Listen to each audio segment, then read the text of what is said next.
Hey guys, how are you all? Today we will see what if Minato and Kushina snap Naruto. If you enjoy then please like, share, subscribe and do comments. Minato Namikaze yawned. Paperwork. Why was there always so much damned paperwork? He sighed and stood up, grimacing at the piles that seemed to expand in every possible direction. No sense in trying to get any work done while I'm distracted like this, he mumbled to the empty office. Fumbling with a pen for an hour and a half was certainly not productive, even though it looked like he was working his way through the constant stream of mission reports and budget analyses at a decent pace. He needed a break. Looking around the room one last time, he had to admit that the space at the top of the Hokage Tower, the one reserved for him once he took office, still had a ways to go before he could properly call it his office. The building still smelled like paint, but that was a worthy price to pay in order to cover over the gaudy neutral colors that his predecessor had insisted on using to decorate, and replace it with a calming, faded red. The third had claimed that the beige helped soothe him, and helped him stay more productive, but from what Minato had seen of the old Sarutobi in action, he doubted it very much. It seemed like all the geezer ever did was smoke his pipe and write mediocre poetry. Minato smirked to himself. No wonder he wanted to pass off his hat so much. But no, he was willing to put up with the smell of the paint and the drywall and the lacquer and the new furniture, because this was his office now. Not the old farts, not the senjus, not the Uchihas, hell, not even his wife's. Although, he had to admit that the choice of color for the room was loosely inspired by her. He ran a tired hand through the blonde spikes that were stacked haphazardly atop his head like felled logs, smoothing them down momentarily before they shot back up into the air again like they were before, seemingly untouched. The inauguration had been a week ago, and he was still getting used to the fact that people were addressing him as Lord Fourth, or Hokage-sama, instead of his name, like normal. It would take a while to get acclimated to it, but it was just a simple little thing that he had caught himself fixating on from the very beginning. At least Kushina and Kakashi still called him by his name. That was all he needed, to be honest. He finally sharpened his unfocused eyes, and looked down at his overloaded desk with apprehension. The mountain of paperwork balanced on every available surface definitely hindered his resolve. He leaned over and started to shuffle a few of the loose leaves of paper around across his desktop, before he finally found what he was looking for. A small, bronze-wrapped photograph of the love of his life. He held it tenderly for a few moments, reminiscing on the fond memories of their youth. The day she came into his academy class and proudly announced that she would be the first female Hokage, and then promptly beat up the kids that told her otherwise. The day she called him a girl, the first time, at least. The time they ran into each other, literally, in front of a rather innocuous little ramen stand. The moment he realized he seriously, really loved her. The day he came to her rescue when Hidden Lightning Ninja kidnapped her. The day she realized that she seriously, really loved him. His heart fluttered a little bit in his chest just thinking about it. Kushina. Minato set the photograph atop of a precariously perched stack of Genin and Chunin mission reports, before turning his attention to the village behind his desk, framed beautifully behind an array of long, wide windows that wrapped all the way around the far side of the office. A swirl of leaves floated by as he stepped up to the one closest to his desk, which had the best view, in his opinion. The village hidden in the leaves, his village. The treetops danced in the late afternoon breeze, blitzing the earth beneath them in a beauty of lambent light and warmth. Rows upon rows of asymmetrically placed buildings and shops girdled the soft brown gravel streets below as they wound through the heart of the village. A glowing highway of bustling citizens, bored shinobi and playing children. He watched one particular group of them as they chased after a small red ball, weaving in and out of the legs of passerby as they hurried home for the evening. Some of the villagers shouted after them, waving a fist in the air, telling them to watch where they were going. But even Minato, from way up above them, could see the warm smile on their faces as they turned back around. The will of fire. He diverted his attention to the soft white cloth that stretched down his back and billowed out at his ankles. A cursory glance from this perspective would grant him only a flicker of red flame near the foot of the cloak, but he knew that it was much more than that. With a small snap, the clasp that held the coat around his neck was undone, and Minato gracefully removed it in one fluid motion. He would never tell anyone that he actually had been practicing this move in anticipation, or anxiety, for the 2 or so weeks leading up to his inauguration.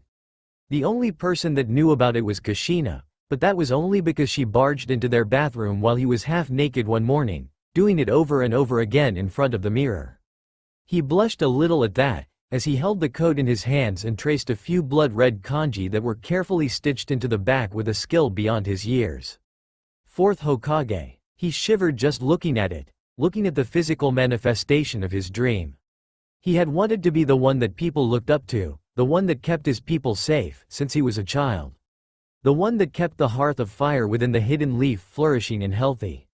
He smiled, and looked back down at the gaggle of children beneath him, still trying to go after their lost ball as it rolled and bounced and flipped through the air under the feet of the many villagers. His fingers continued to stroke the kanji for fire, absent-mindedly as he did so, already lost in thought. The thought of children was certainly one that egged at the back of any mid-20s married couple's minds, and Minato and Kushina were no different. There had been many heated discussions regarding the matter, and it was one that Minato was hesitant towards in the beginning. But after Kushina's persistent nagging and prodding, he finally gave in to the tiny voice in the back of his mind that had been chomping at the bit to raise a family, a proper family. He wouldn't give his children the same experience that he or Kushina had to endure throughout their childhoods. Not on his watch, as the Hokage of the Hidden Leaf. Just like he'd do his best to watch over each and every one of those children playing down at the foot of the tower. He frowned, and turned his attention back to the cloak that was sprawled out over his arms, and at the clenched fist that was now wrapped solidly around the fire kanji in a fervor of determination. He instantly let it go, for the sake of his coat, before he slyly threw it back over his shoulders and allowed it to settle behind him, not minding too much one way or another that a few pieces of paper on his desk fluttered to the floor from the air currents. Click. With the cape firmly back over his form, high collars flanking either side of his face in a rather exuberant fashion, he took a few steps towards his office door, determined to go out and see his village firsthand. The paperwork could wait. Hokage-sama, Hokage-sama. A young boy, one that couldn't have been more than 8 or 9 years old, came running up to Minato as he completed another slow walk along the less crowded paths in the village. He immediately jumped in front of the man and bowed his head deeply, a huge grin on his face. "Iruka, please. There's no need for that," Minato said with a warm smile, before he leaned down and ruffled the hair of the scar-faced child softly. Iruka frowned indignantly, crossing his arms in front of his chest as he did so. "Hey, cut it out. It's bad enough when my mom does it," he pouted, turning to the side to avoid looking at the blonde-haired man in the eye. Although, he pursed his lips in a mischievous manner, as he slowly turned his head and moved his eyes up the body of the fourth Hokage. Standard issue, black shinobi sandals. A pair of calves, each bandaged in a soft white gauze that wrapped under his shoes and up into his simple blue pants. The aforementioned blue pants, a brilliantly vibrant, and surprisingly clean, white cloak, adorned with an embroidered ring of fire that wrapped around the base of the cloth. A pair of battle-hardened, yet still kind and inviting, peach-colored hands, loosely set beneath 2 dark gray sleeves that wrapped up and underneath the cloak. A forest green Junin-level flak jacket, pockets and shoulder guards obscured by the cloak as well. A high-collared neck, one that led up to. A pair of warm, loving, kind azure blue eyes. If a pair of eyes could smile, Minato's would be grinning from ear to ear. But it was more than that. They seemed to pierce his very being, and look into his soul, unadulterated, and warm the coils of his heart from the inside out. Iruka's face immediately began to heat up in embarrassment as he felt the Hokage's gaze meet his, and he looked away immediately. Now, Iruka, what's with the visual pat-down?" Minato softly chuckled, bending over and placing a hand on the boy's shoulder. "Is there something wrong?" No, I was just," Iruka stuttered, trying to come up with a good excuse. Minato just laughed, a little harder this time, as he gripped the boy's shoulder in an effort to stabilize himself as he stood again. As soon as he was back on his feet again, he immediately released him, once again diverting Iruka's gaze up to the man's eyes. "Would you like to grab something to eat? I'm starving. Haven't eaten anything today," he said with another smile, before guiding Iruka along beside him, not waiting for an answer. Iruka looked up at Minato blithely as they walked, trying to think about what to talk about. The silence between them was definitely comfortable, but Iruka still couldn't help but feel uneasy for taking up the time of such an important person in the village. Finally, his brain made a contact and he blurted out, "Wait, where are we going?" Minato patted him on the back, and looked down at him with another grin. "It's a little ramen place that's just up ahead. I go there all the time." Sure enough, a small booth with a few kanji-adorned pieces of cloth in front came into view, and the pair of Leaf citizens approached happily. Minato plopped down in the seat to the far left with a long, satisfied sigh, and Iruka, not knowing how to proceed politely in the situation, followed suit with a gulp. He didn't want to step all over the man's kindness. "What'll it be, Hokage-sama?" came the voice of an old man from behind the counter, holding a small noodle strainer in his hand as he turned and greeted the pair. He looked down at the boy and smiled warmly. "Oh, and who's this?" "My dinner guest for the evening," Minato smiled. "And I'll have the regular, Tucci." "Of course, coming right up." Tucci raised the strainer in affirmation before turning to Iruka. "And how about yourself?" Iruka spaced for a moment, trying to quickly remember the types of ramen that he knew of, or even the ones that he liked in particular. After what felt like an eternity, he blinked and quickly said, "I'll have the same." "All right," Tucci said with another smile before beginning to turn around. "2 extra spicy flaming miso ramen bowls coming right up." "Wait, what?" Iruka jumped, as the two men laughed and shook their heads. "I'm home." The door to the Namikaze residence clicked shut a moment later, as the soft sounds of sandals being removed rustled throughout the house. Then, suddenly, there was the rushing sound of a pair of feet on tile as they whipped around the corner from the kitchen and into the entryway. "Oof. Welcome home." Minato fell backwards onto the closed door, partially removed shoes flying through the air as Kushina practically tackled him with a bear hug. "Ow, did you have to do that?" Minato whined a bit, rubbing the back of his head that had made contact with the door in an exaggerated manner.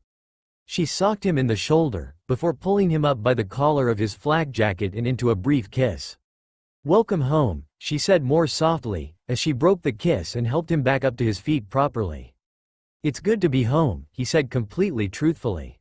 Kushina's eyes suddenly lit up like fireworks as realization clicked in her brain. "Oh, I almost forgot. Dinner is almost ready."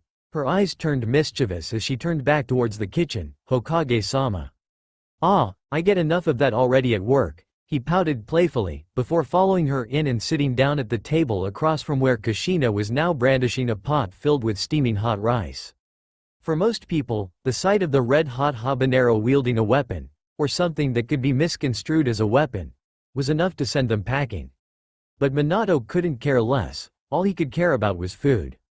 Her food. He may have already eaten a bowl of ramen with Iruka, the academy student, earlier that day.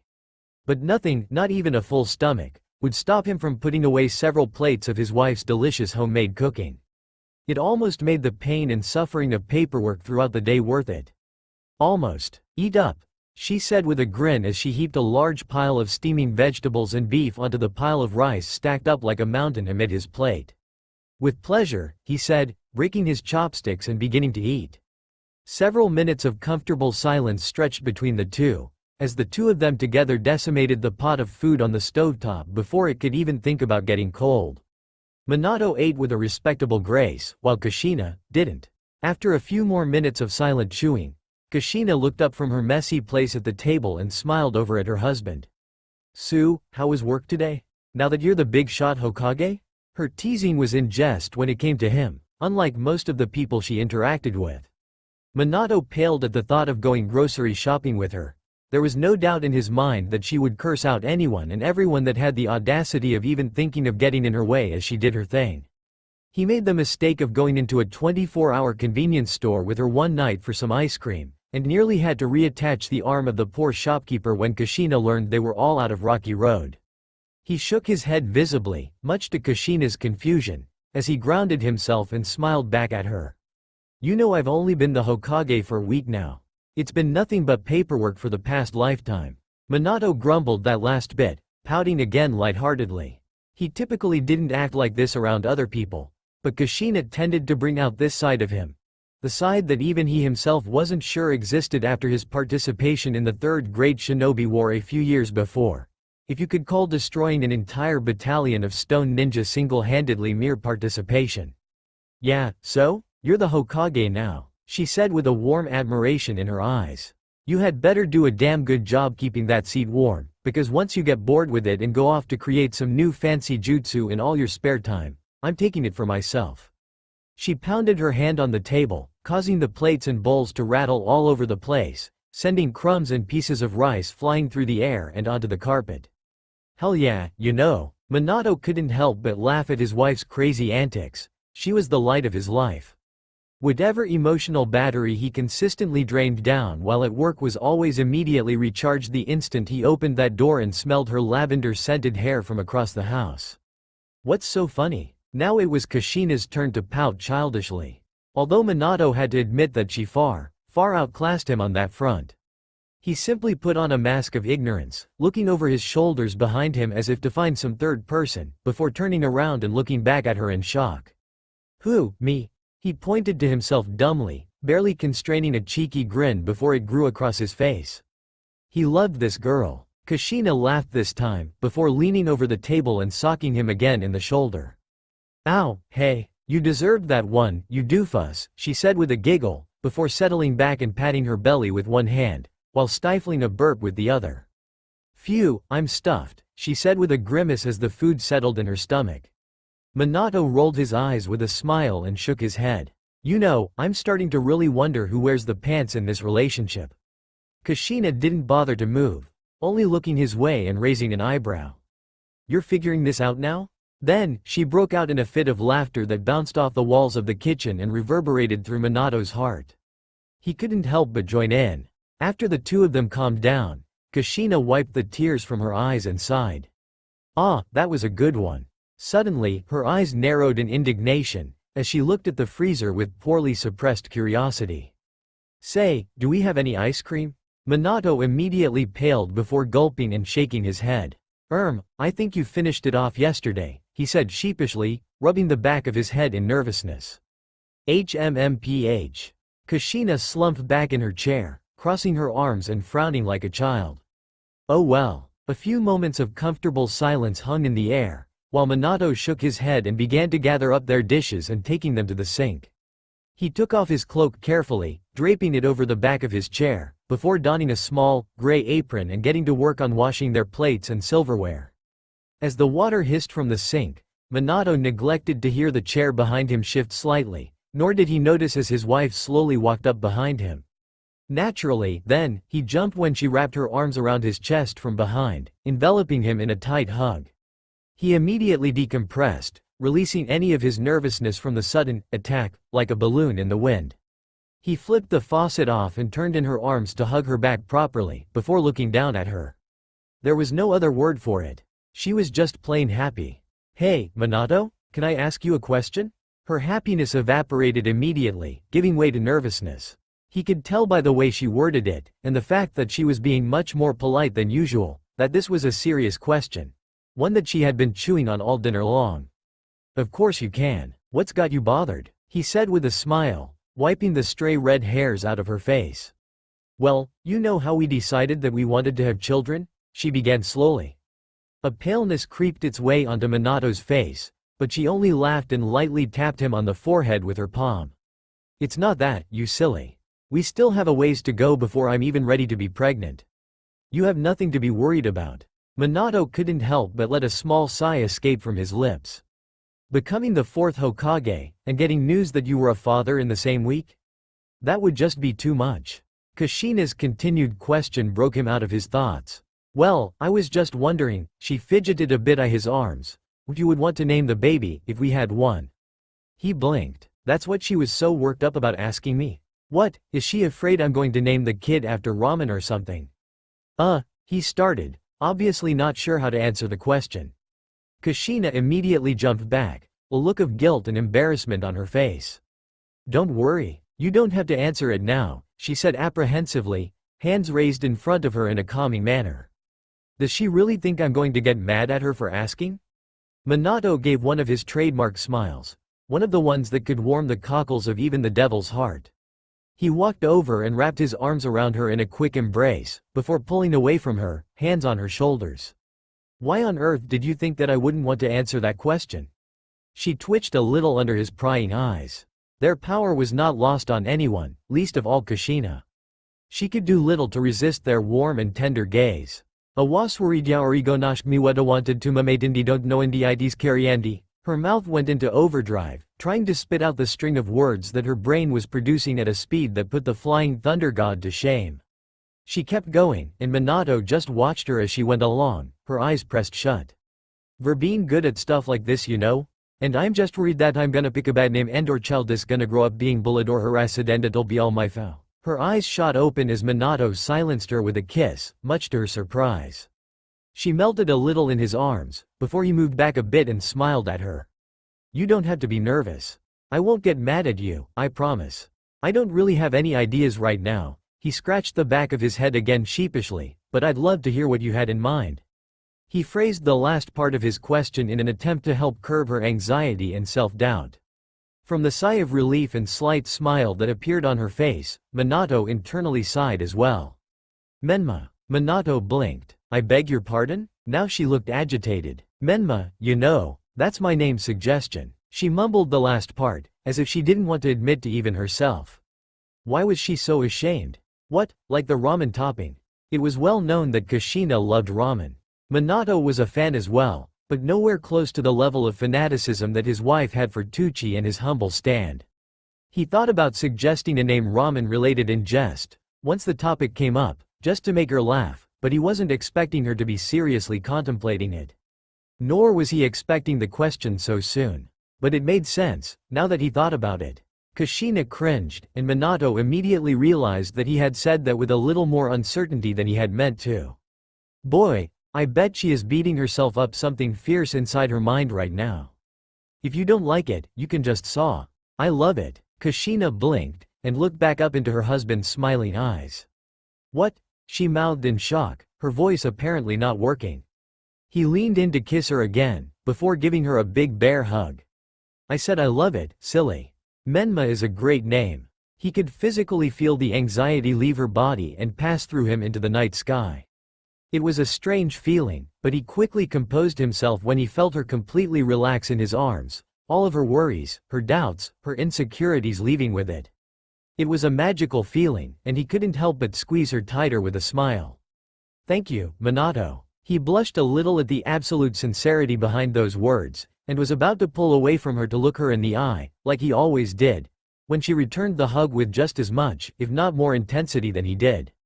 Oof. Don't mention it, suffocating me, he croaked from within her frightening strength, and she immediately released him. He took a few deep breaths before grinning down at her sheepishly. We still have a while, you know. Neither of us are quite ready to be parents, so if you come up with something better before then we can talk about it further. She looked up at him inquiringly, seeking his approval, which he readily gave. Of course, he smiled. But Menma is great. For now, that's choice number one. We can add more to the list when we think of them. Great, she exclaimed, jumping up and pecking him on the cheek, wrapping her arms around his neck. He pulled her in for another hug, before the two pulled apart once more. Minato turned to get back to the dishes, but a hand on his arm stopped him, and he turned to look at her again. She had a look in her eyes, one the Minato knew too well. It was a look of hunger. Infatuation. His heart skipped a beat, and he nearly dropped a plate on the ground. What? He said dumbly, as she smiled at him seductively. Kushina leaned up to his ear quietly, and Minato just stood there like a scarecrow, not sure what to do.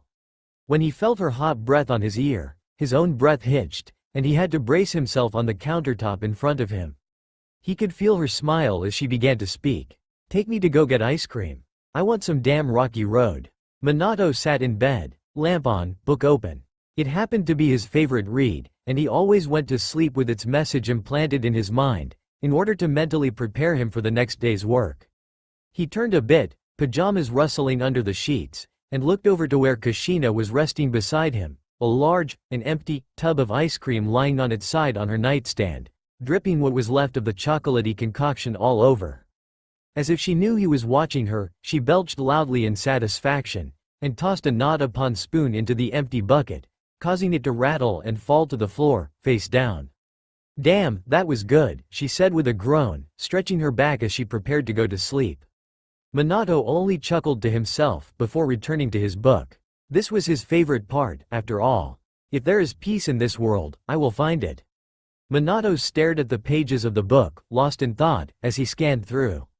Suddenly, one particular paragraph, one that hadn't caught his eye particularly before, rang out to him like the call from an angel. Who are you? What is your name? Minato put the book down. Naruto. Kushina blinked, not quite asleep yet. Huh? She grumbled, before turning around to look her husband in the eye. What she saw was something she called his Hokage face. His eyes were narrowed at no one in particular, and his mouth was pursed closed in a line. He was concentrating on something, and from the looks of it, it was something big. Naruto, he repeated, still looking at the wall. Finally, he broke the connection with the invisible person, and looked down at her. His eyes began to twinkle in the light, and he smiled so sincerely that it made Kushina's heart melt. Still, she was half asleep, and was exhausted. Yeah, that's the character from that book that Jiraiya wrote, right? It wasn't bad, at least, it was better than that pervy smut he's pumping out nowadays. She grumbled and sat up a bit, rubbing her eyes with a yawn. Naruto, Minato whispered, and that's when something clicked in Kushina's brain, and she shot awake like a bullet. Her eyes drifted to her husband's, who was still eyeing her with a glimmer of hope and happiness. Naruto, she whispered back, wide-eyed. Naruto. Minato shouted happily, wrapping his arms around Kushina. She started laughing, hugging Minato back tightly.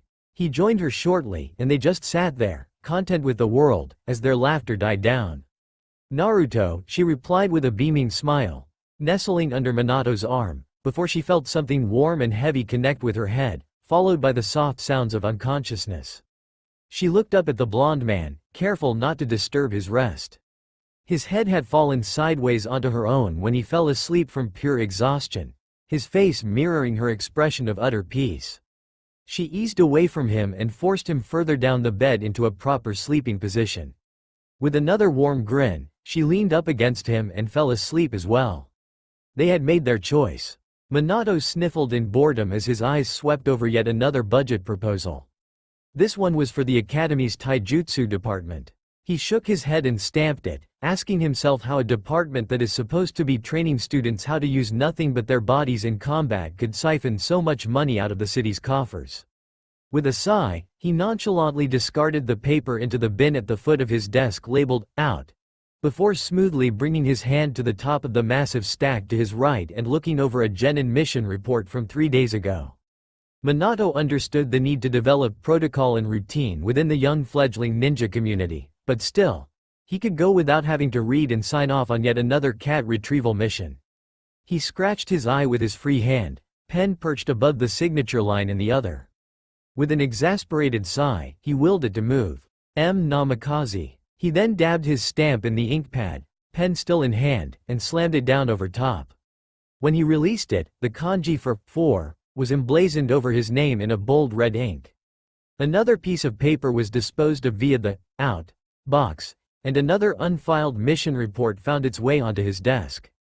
Another signature, another stamp, another sigh. It continued like this for 3 hours, before the sweet embrace of death took Minato away from this world. Or so he wished. Nope, the clock didn't lie. He had another 4 hours to go. With an audible groan, he slammed his head into his desk in the pinnacle of boredom. Maybe I can modify the Hiraishin to speed up time, he brainstormed in jest. To prove his point, he rolled his forehead around on the tabletop, mumbling obscenities under his breath and pulling at his hair with his hands. That damn monkey. You know, Minato, I never took you for a drunkard, came a gruff voice from across the room. The Hokage blinked, stilling the movement of his head. Is that who I think it is? He mumbled from his desk. The one and only, the man proclaimed proudly. The bold, the daring, the devilishly handsome, the gallant Toad Sage Jur. Minato was suddenly across the room, with his hand over his sensei's mouth and a frown on his face. Please, for the love of Kami, not now, he grumbled. I've had a really long day. I'll say, chuckled Jiraiya, as he pried the man's hand off of his face. He just smirked, and pointed to Minato's forehead. Minato raised an eyebrow, then brought his hand up to his face, where he plucked his pen from his tangled hair. His sweat dropped as he tossed it over his shoulder, where it landed with a soft tap in his pen jar on the corner of his desk. Jiraiya just rolled his eyes at the showmanship. Nice moves, but I didn't come all the way back to the Leaf Village just to watch you do parlor tricks, Hokage-sama. Ow, stop calling me that. Or, at least, stop calling me that in that patronizing way. Minato grumbled, already back at his desk in a flash of yellow and white. He leaned forward onto his desk, before rubbing his eyes again for good measure. I trust you have news to report, then?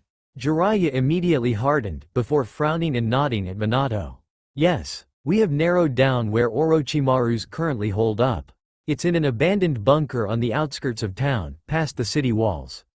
I recommend sending an Anbu team out to take care of him.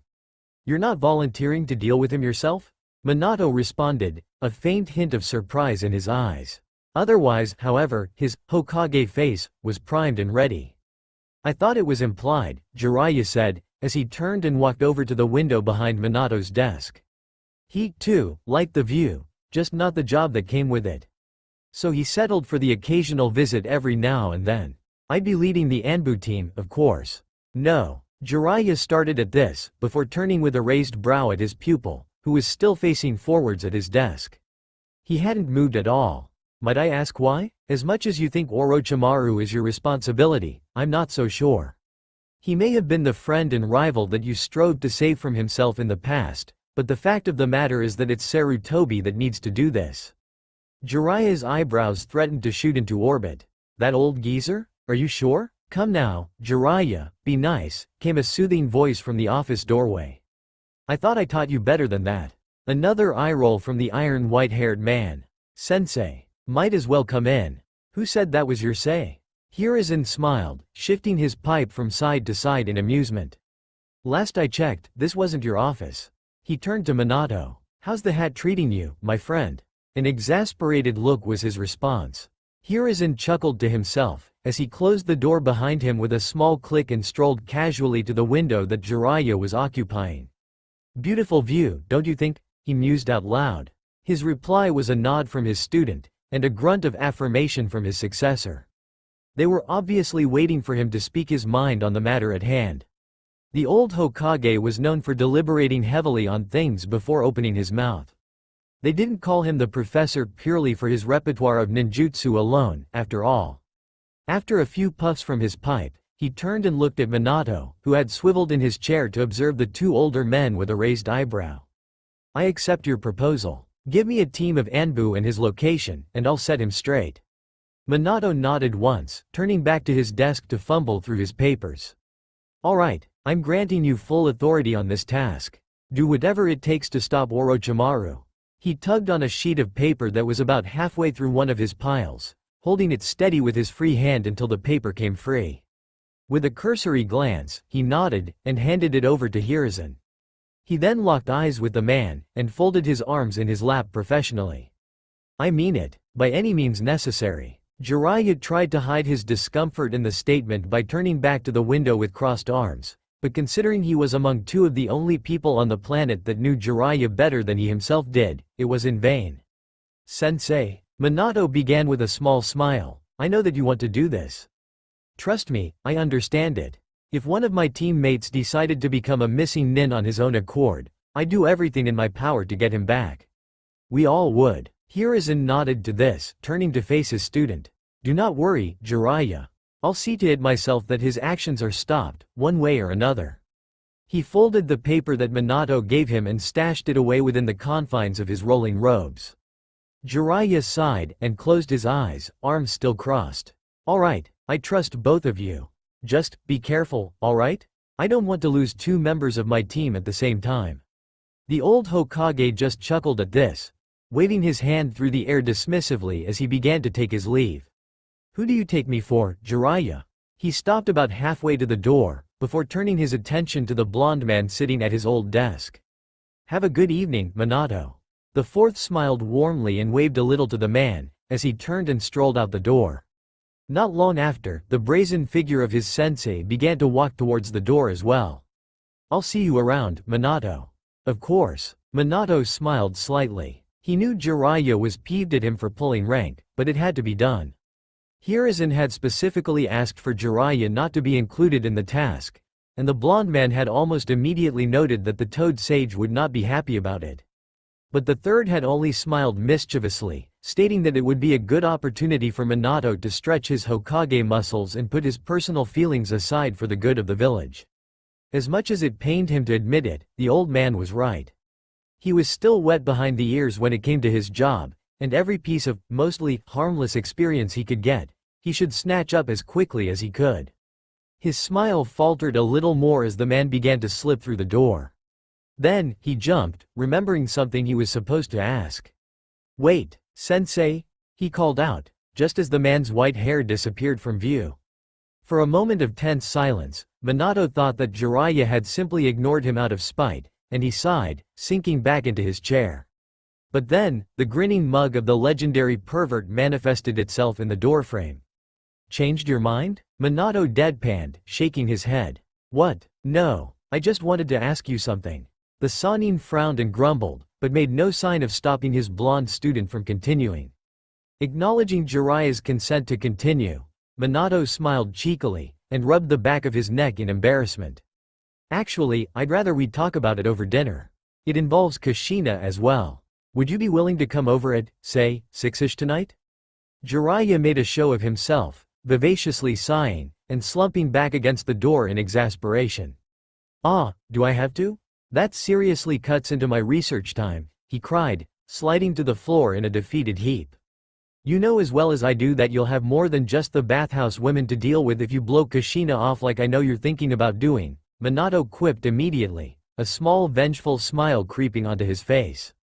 Jiraiya's expression paled to the point where his forehead and cheeks were completely intangible from the white hair that jetted every which way around his forehead protector. It was quite the sight, seeing the fear in the legendary shinobi's eyes at the mention of Kushina's wrath. Then, he paled himself when he realized how much trouble he would be in if Jiraiya didn't show up. So Minato became ghostly white as well. "I see you've realized that both of us are in a pickle," mumbled a wide-eyed Jiraiya. "I guess I have no choice. Should I bring a bottle of wine or something?" This snapped the Hokage out of his terror-induced trance, and he simply gave a warm chuckle. "Oh, no, none of that. She's just making some sort of ramen dish. You know her and ramen." Jiraiya didn't skip a beat, although his pupils did dilate slightly. "Right, so 2 bottles then?" Minato sighed and slumped forward a bit. "Yeah, that'd probably be a good idea. You know how she is with ramen." With an apprehensive gulp, Jiraiya slowly stood up, his legs shaking nearly imperceptibly, not that Minato didn't notice. "Right, I guess I'll see you tonight then," he said with a sheepish grin, and he was simply gone in a flash of leaves and hormones. "Pervert," mumbled Minato, as he rolled his eyes and began to forage through the mounds of paperwork that manifested themselves across his desk on a nearly minutely basis. Another insurmountable period of time passed, before the sun's harsher gaze began to bear down on Minato from behind the paned glass of his sterile red office. He really needed to do some redecorating. Everything looked too fresh, too new, and too uninviting. The only addition he had made in the last day to his drab workspace was a large round rug that was centered under the small, plain light fixture that fought off the darkness in the corners.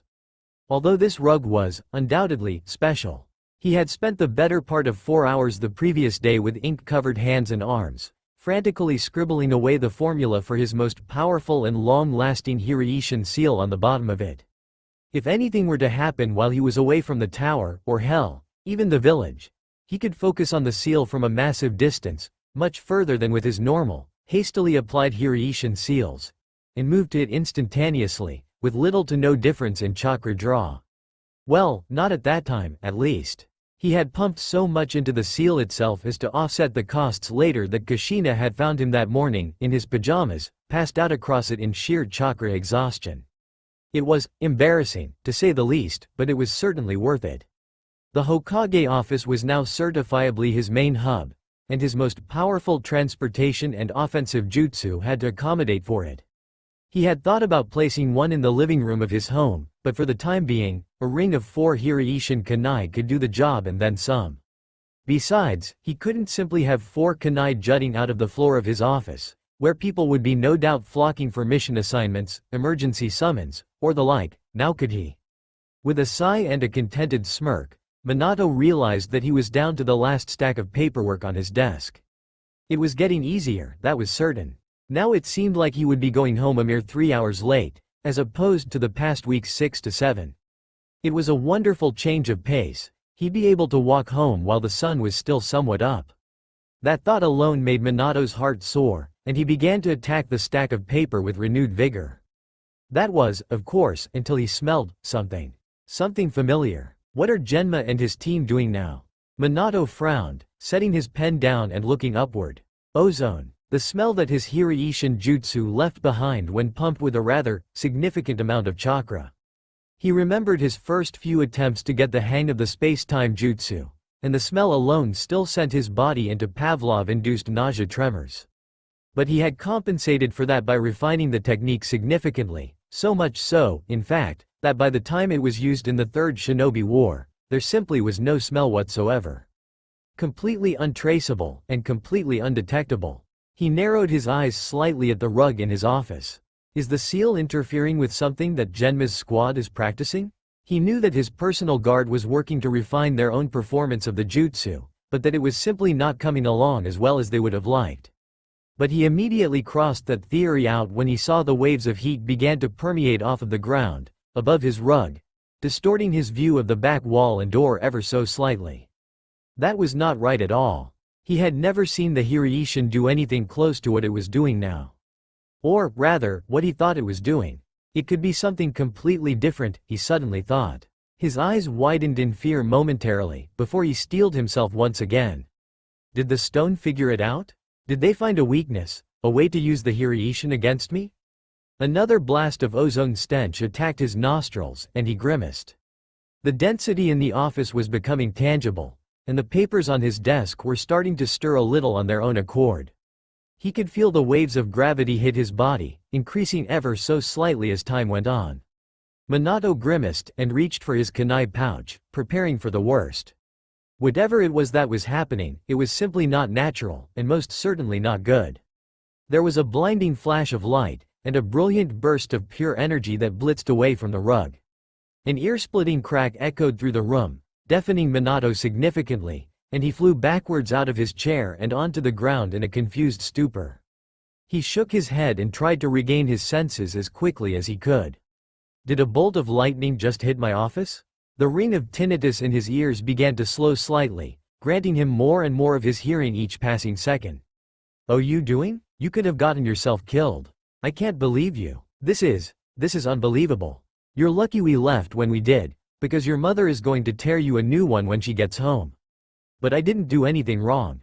Like hell you didn't. That technique, it's not simply for show, you know. There's a whole process behind it. Trying to use it incomplete like that is, no joke, and I'm totally serious when I say this, deadly. You know how long it took me to get right? A solid month. Hell, it took upwards of 3 years for the damn thing to be developed in the first place. You can't, and I mean can't, pull it off in just 1 week. Come on, Dad, you're being an asshole. Minato blinked. What the hell is going on? He groaned and slowly regained his footing, using his desk as support as he did so. His mind subconsciously prompted him to summon his Anbu guard, but he stopped himself before flaring his chakra. He was the only one here, and it didn't make sense to put anyone else in harm's way if he could help it. He wasn't called the Yellow Flash simply for show. After another moment of head shaking, he blinked his eyes a few times in order to fight away the fuzzy aftereffects of the strange explosion that had happened not moments earlier. But his eyes shot open the instant he took an apprehensive look at the scene before him. Minato honestly had expected to see a massive hole in his office, leading down to the ground floor, and a massive fire beginning to flare up and around the place where his rug used to be. Instead, there were 2 blonde men standing atop its completely normal spot in his office. Well, one was a man, at least. The other was a boy, a genin, by the looks of it. And the man was righteously pissed. Asshole? He bellowed, gripping the hand of the boy just a little tighter, causing the kid to grimace slightly under the pressure. I'm not the asshole here, Boruto. What? The boy crowed, fighting out of the man's grasp. How can I be the asshole? You're the one that stopped my match prematurely like that. Now I have no chance. Minato raised a dumbfounded eyebrow at just what he was looking at, tuning out whatever it was that the boy was going on about at the time. It took him a moment to realize that he was, in fact, not hallucinating, and once he had solidified that crucial fact, He finally took the time to observe the situation properly. To the right of his desk, towards the middle of the room, was a boy. He wore a black, high-collared shirt, accented by a vibrant red lining that highlighted his white V-neck shirt and incredibly familiar blonde hair, which was shaped surprisingly like a large yellow leaf that had landed on his head. A black shinobi headband christened his forehead, although Minato couldn't tell what the insignia said. He assumed that it was one of the leaves, because his secretary wouldn't have allowed them up to his office if that weren't the case. Minato blinked again and rubbed his head with his hands. The theory that he had misjudged the chakra calculations for his seal and it had simply knocked him out while he was working was growing stronger in his mind all the while. That would mean that these two bickering shinobi were sent here to speak with him, and they had yet to notice that he was practically unconscious on the floor. Just how long had I been out? You listen here, young man. I have the power to take that headband away from you for this. I'd watch your mouth if I were you, you know. Minato's eyes shifted to the left, which made him audibly gasp. It was like looking in the mirror. A tall, lean yet fit man stood with his arms crossed next to the boy, shooting him a glare that would surely be deadly if looks could kill. His frame was wrapped by an orange-black long-sleeved shirt that led down to a pair of basic black pants and high-brimmed sandals that went up to his calves. His blonde hair was cut somewhat short, but still leaving enough to show just how unruly it was, as it shot every which way haphazardly. But what surprised Minato the most about this mysterious newcomer was the fact that he, too, wore a short, yet impressive, white cloak. From the angle that Minato had on the man, he could see that it was also accented with flames along the bottom, and there was writing down the back, just like his. Minato stood there, flabbergasted, as the two shinobi, he assumed the one on the left was also a shinobi, just by the way he presented himself, bickered with one another unendingly. He said unconsciously, as his mouth opened and closed rapidly, trying to come to terms with what he was seeing. The boy suddenly twitched slightly, and turned to look him right in the eye, where he frowned confusingly. Minato jumped. The boy had startlingly beautiful, electric blue eyes, as well as a set of whiskers? No, they were just birthmarks, it seemed. But nonetheless, it was certainly an interesting physical characteristic. The man paid no attention to the boy's shifted gaze, instead, it made him angrier. Boruto. Hey, Boruto? Are you paying attention, damn it? Just what? Minato watched in a form of mild apprehension as the man's eyes traced the newly identified Boruto's line of sight to himself. A pair of calculating, rage-filled, loving eyes locked onto his own, and immediately shot open. As did Minato's. They were exactly like his. The color, the size of the pupil, the way they sat on his face. Although, he had to say that the shape was different. Yet, still, it was oddly familiar. Minato's eyes shifted to the man's cheeks, where a similar set of whiskers sat upon his face. Father and son, he subconsciously concluded, not that the rest of his mind took heed. He watched in mild fascination as the man's face contorted into fear, worry, uneasiness, happiness, then anger. Then, he turned white as a ghost. Minato blinked, finally somewhat out of his trance. He repeated, clearing his throat, and sitting back down in his seat. Can I help you, gentlemen? Now it was the other man's turn to gape like a fish out of water.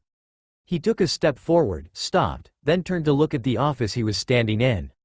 Boruto, now slightly nervous at the man's antics, took a step back and watched him as he silently observed his surroundings. Dad? He said trepidatiously, eyes shifting from blonde man to blonde man. The part of Minato's brain that was responsible for deductive reasoning silently cheered in the recesses of his mind. The boy's father stopped immediately, before he turned to look at Minato again. His eyes glazed over slightly in confusion, then realization, or, at least, what Minato assumed was realization. He took a few protective steps towards his son, grappling Boruto's shoulder harshly, as he continued to look at Minato with fearful anger. Shit, he simply stated, before the pair disappeared in a swirl of leaves. If there was a competition for the world's crappiest father, Boruto Uzumaki was content with the fact that he knew, just knew, that his was at the top of the leaderboard. Hell, if he saw the 7th Hokage, the real 7th Hokage, for more than 20 minutes on any given day, it was a victory in his books. Why the hell was it so damn hard for his dad to make time for his own family? Granted, Boruto knew that he was the only one among his family that seemed to really care. His mother appeared to tolerate his perpetual absence. His sister pretty much did whatever their mother did, and Dad himself, well, he was a self-centered ass. Of course he'd side with himself. He was fighting an uphill battle. Why couldn't anyone see that the Hokage cared more about the damned village than his own flesh and blood? His own clan? Boruto grimaced at that word. He hated the concept of clan superiority. His best friend, Shikadai, tended to try and pull that card all the time to get out of doing things he was supposed to be doing. To the blonde-haired Uzumaki heir, he'd rather saw off his own right arm than take the mantle of his father once he finally kicked the bucket. His heart stopped for a second, as he stood in front of his bathroom mirror, toothbrush hanging lackadaisically out of his mouth, shirt somewhere under a pile of other miscellany behind him in his room. Did I really just wish my father was dead? He blinked once, then twice, then scowled at his reflection. That was cowardly. The man may have been tiresome, to borrow a phrase, but that was no reason to think something like that. He still loved his father, after all. Boruto's expression softened a little, as leaned forward a bit over his sink and spit the contents of his mouth into the now running water. After wiping his face with a towel, then rinsing and setting his toothbrush back in its rightful home, he made to leave his bathroom to start his day properly, when his golden reflection in the mirror drew his attention once again. He froze in his place, strangely transfixed at the boy that looked back at him. He never really cared too much one way or another how he looked. Girls weren't exactly anything to be scoffed at, and most tended to be more obsessed with him and clingy than he would like, so he basically just did the bare minimum and left it at that. Regardless, he raised a thin eyebrow at what he saw in front of him. His blonde mop of hair was still slightly damp from his morning shower, and a few drops of perspiration due to the humid air within the bathroom began to drip down his forehead, down his face. His eyes moved to the rest of his body, and he flexed a little bit in smug admiration. Being an actual genin apparently did have its perks after all. All that training hadn't been for nothing, it would seem. His eyes shifted from his arms to the small metal rod attached to a string around his neck. He softened considerably at that, remembering its history. He was wrong when he said that girls were annoying. Well, not all girls at least. There was one girl in his life that meant more to him than he'd ever cared to admit, least of all to his parents. They'd just get all sappy and embarrassing. That was, of course, if his father was even around. Who knows, maybe he'd send a shadow clone to mock him. Regardless, his sister's craftsmanship, as crude as it may have been when she made the necklace, still warmed the cockles of his heart. She had only been 4 at the time, and he himself had been barely older, but Boruto had kept it ever since. He'd occasionally have to replace the string that tied the simple screw to his neck if he trained too hard or just wore it too much, and it poked him sometimes while he slept, but he didn't mind. It was a keepsake, a memento of a simpler time. A time when his father was still very much a part of their family. And once again, like always, his thoughts gravitated towards his dad. Why did that always happen? He slammed an angry fist down weakly onto his countertop, blue eyes darting up to their reflective copies before him. Very, very blue eyes. Granted, they were more electric blue than anything, thanks to the effects of his mother's white eyes mingled with his dad's cerulean, but they still did nothing but scream, Naruto Uzumaki. The hair certainly didn't help. And neither did the set of 4 whisker marks that were etched across his cheeks indelibly. Absent-mindedly, he ran a small, blistered hand. He'd yet to develop calluses, considering he'd been a genin for 6 months, over his birthmarks absent-mindedly, tracing their outline faintly as they traveled across his face. He had been so mad, so angry not even 10 seconds ago, and yet now. Now, he was calm. Very calm, in fact. It was a strange effect, one he didn't really understand. Maybe it was just because he was starting to sweat out his feelings, from being in the muggy bathroom for longer than he intended to. As if to confirm his hypothesis, he started to see the mirror in front of him fog over, a cue for him to get out and start his day. With a sigh, he bared his teeth at his rapidly blurring 2-dimensional counterpart, exposing a pair of surprisingly sharp canines that came down over the rest of his teeth ever so slightly, in an almost animalistic way. They were nowhere near as vulpine as his father's, but that didn't make him look slightly feral every time he got angry early in the morning, as one tended to do. He didn't really understand why he looked the way he did, or rather, why his father looked the way he did. After all, they weren't Inuzukas, were they? Regardless, Boruto smirked in the mirror before inhaling sharply. "Let's do this," he called out to his reflection, the two Borutos pumping their fists in the air triumphantly. It looked ridiculous, considering he was still standing practically naked, in his shinobi pants, shirtless, shouting in his own house. He shrugged nonchalantly and slammed the bathroom door open, a cloud of steam oozing out into the hallway in a very dramatic and theatrical way. Naturally, he struck a pose as he strolled out into his house, puffing out his chest and grinning impishly. "What are you doing, big brother?" came a small, confused voice to his left, causing him to jump and flinch unconsciously away from the previously unseen presence. "Naya, Himawari, where the heck did you come from?" he screeched, cheeks reddening in embarrassment. "I was waiting to use the restroom," she replied blithely, smiling as she did so. Apparently the awkwardness of the situation was lost to her, much to Boruto's eternal gratitude. Instead, she just pattered past him with a skip in her step, humming a small tune, her happy smile still on her face. Then, the door to the bathroom clicked shut behind him. Boruto blinked at what just happened, before the voice of his mother called his name from downstairs, unmistakably from the kitchen. "Boruto," she sang, "you had better hurry up. Today's a big day." "I know, he shouted back in irritation. Why did everyone feel the need to remind him of the obvious?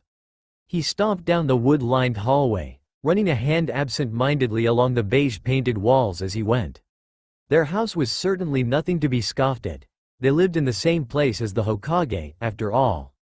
Still, it was a relatively simple home, with a basic upstairs landing, met in the middle by the bathroom that he and his sister shared. Once you reached the top of the stairs, you had the choice of left or right. Left sent you down a smaller hallway to his parents' bedroom.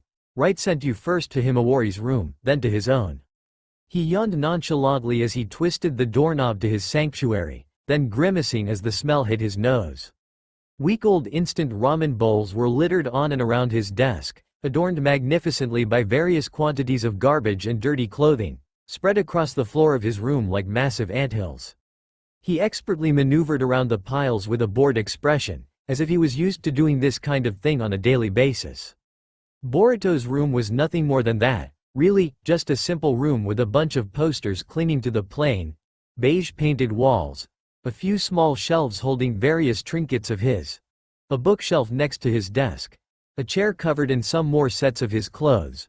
Where the hell were all these shirts coming from, anyways? Towards his door, a few more shelves crammed in the small space between where his desk and bed sat. His bed was completely disheveled, sheets were balled up and spread out like they had been stuck under an industrial-strength blender.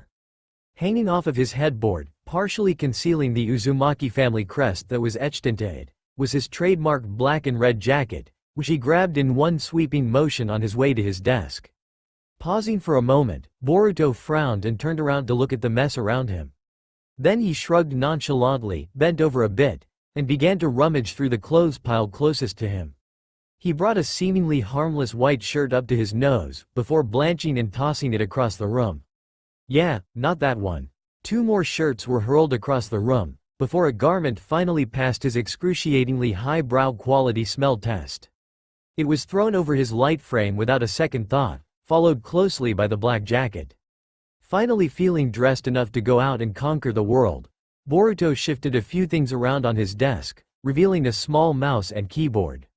With the repeated mashing of buttons and a few loud bashings on the tower of his computer, as well as a few expletives sprinkled in, it roared to life in a fervor of electrical clicks and whirs, blasting Boruto's face with a bright white synthetic light. He went through his daily digital routine, poking about his calendar to make sure nothing too serious snuck up on him, then moving on to his Shinobi-assigned email account to see if any news or announcements had been made available overnight. He actually grew excited when he saw his father's work address positioned next to a new message, brightly blinking at the top of his screen, urging to be opened. So, he humored it. His hopeful smile turned to a scowl almost instantaneously. It was just a reminder of the schedule for the day's events, contingency plans in case something went wrong. His father had always been strangely paranoid around Chunin exam time, as well as a few smaller snippets of news attached to the end by the Hokage's secretary and assistants. It was your typical daily report, one that he, as well as every other active shinobi in the Leaf, got at the beginning of every day, without fail. It was to be expected. But still, he couldn't help but feel betrayed. Betrayed that he hadn't seen, nor talked to his father since Konohamaru-sensei had handed them the Chunin exam applications 6 days ago. He was happy, excited, hopeful. Hopeful that his dad would come home and take him out to dinner. Or maybe, just maybe, pat him on the back and tell him congratulations for being a member of the first rookie team in a few years to try for the illustrious rank of Chunin right out of the academy. A part of him had hoped that his father had done the absolute easiest thing he could have done in order to show some sort of sign he noticed or cared. He had honestly hoped that the email was for him, and only for him, some sort of praise or congratulations. Just something, anything. He roared to himself with fury, grabbing his keyboard and tossing it at the wall. It soared across his desk for a moment, before the cord caught and it clattered to his desktop with a massive crash. He was out the door before it even made contact. Had he stuck around for just 5 more minutes, Boruto would have gotten that email. The Honorable 7th Hokage yawned, stretching his fingers behind his neck as he leaned back in his desk chair, checking the clock as he did so. With a few tired smacks of his lips, he leaned back up again and over his desk, the bags under his eyes seeming to grow with each passing moment. All this paperwork, all the time. It had only gotten worse after the economic and technological boom that happened shortly following the Fourth Shinobi War. He had, for a brief period of time, at least, thought that the advent of the computer would alleviate most, if not all of his papery woes. Nope. Naruto Uzumaki ran a tired, bandaged hand through his short, yet spiky blonde hair. He still missed his forehead protector, even though he now wore something much more precious and symbolic. He shot a tired, yet admiring, glance at the white cloak that flowed from his shoulders, bunching up down his back as it was pinned to the chair by his exhausted frame. It was important to note, however, that Naruto Uzumaki never got tired. Well, not physically, at least. It seemed that whatever unseen deity that had granted him with the strength to fight for days, literally days, took his mental stamina as payment. Naruto rolled his eyes as he felt the strange, disconnected feeling of someone smirking from within his stomach. Yeah, I know what I said, he grumbled to his empty office, sliding open a drawer and pulling out a pen and a stamp. Don't be a smartass. With a very unmajestic yawn, he began to scribble away at a budget analysis that had wormed its way onto his desk. He drew swirls and doodles along the margins as he read, slowly drawing his quickly dwindling attention. Finally, after less than 30 seconds, he just muttered something incoherent, but most likely very explicit, flipped the page to the back, and slammed his signature onto the blank at the back. Whatever. He'd just read it more closely later, right? His eyes shot open, as they darted to the watch on his hand. Shit, he said with a grimace, slapping himself in the face. His hand lingered for a moment, before it slowly slid down his nose and mouth, dragging skin along as it went. With a groan, he began to forage around in one of the mountains of paper that covered his desk, the chairs in front of it, the surrounding floor. Hell, one even went all the way to the ceiling. Or so he thought, at least. It certainly felt like it did. Finally, he found what he was looking for, his laptop. It wasn't anything special, just enough for him to compile important notes and documents for the daily announcements memo he sent out at precisely 6 in the morning, every morning. It was currently 6:18. He looked through the short list of things he had noted the night before, or rather, earlier this morning. He really didn't sleep much anymore. Naruto just shrugged his shoulders, and reached around another pile of paperwork to the phone that was planted firmly in the far right corner of his desk. With the click of a button, the hollow sound of a woman screeched out of the speaker. Good morning, Lord 7th. What do you need? Hello, Tsukete. He grinned embarrassingly, rubbing the back of his neck, even though no one was there to see it. Yeah, I may have forgotten to send the daily email out earlier today. Can you please put one together for me and get it out by 7? Today is a really important day, so I don't have much time to do it myself, unfortunately. There was a brief pause between when Naruto stopped speaking and Tsukete began again. The Hokage just sweat dropped as he could damn near feel the woman laughing on his behalf from downstairs. Then, after another few moments, the phone flickered again. No need to worry, Lord 7th, I already took care of it. This surprised him. What, really? But I had a list of things that I wanted to. Already added, she said, beating him to it. I pulled it up before you got here. All your work files are on the network drive here for the tower, remember? The last part sounded rather exasperated, as if she had to constantly remind him of the fact. It seemed that it still didn't quite catch, as Naruto just raised an eyebrow and frowned. Yeah, that's what you said last time. Still doesn't mean I know what you're talking about. Silence. This made Naruto a little peeved. Hey, look, I may not know all the ins and outs of all this damn technology, but I can sure as hell kick some bad guy ass if I need to. That's all that matters in the end, you know? That's why I'm here. He paused, waiting a moment to cool himself down before he got too angry for something that wasn't really that important. Damn paperwork though, I have hardly any time to train nowadays, he mumbled to himself, hoping that the woman on the line hadn't heard her. More silence. Will that be all, Lord Seventh? Tsukete finally said, voice positively dripping with boredom. It took everything Naruto had to not go off on the girl. And apparently, she knew it, because she loved to push his buttons like this every time he went off on some sort of old man speech involving technology and ass-kicking. It was part of their routine, it felt like. Not that Naruto enjoyed it. He grumbled to himself before flipping the phone off without responding.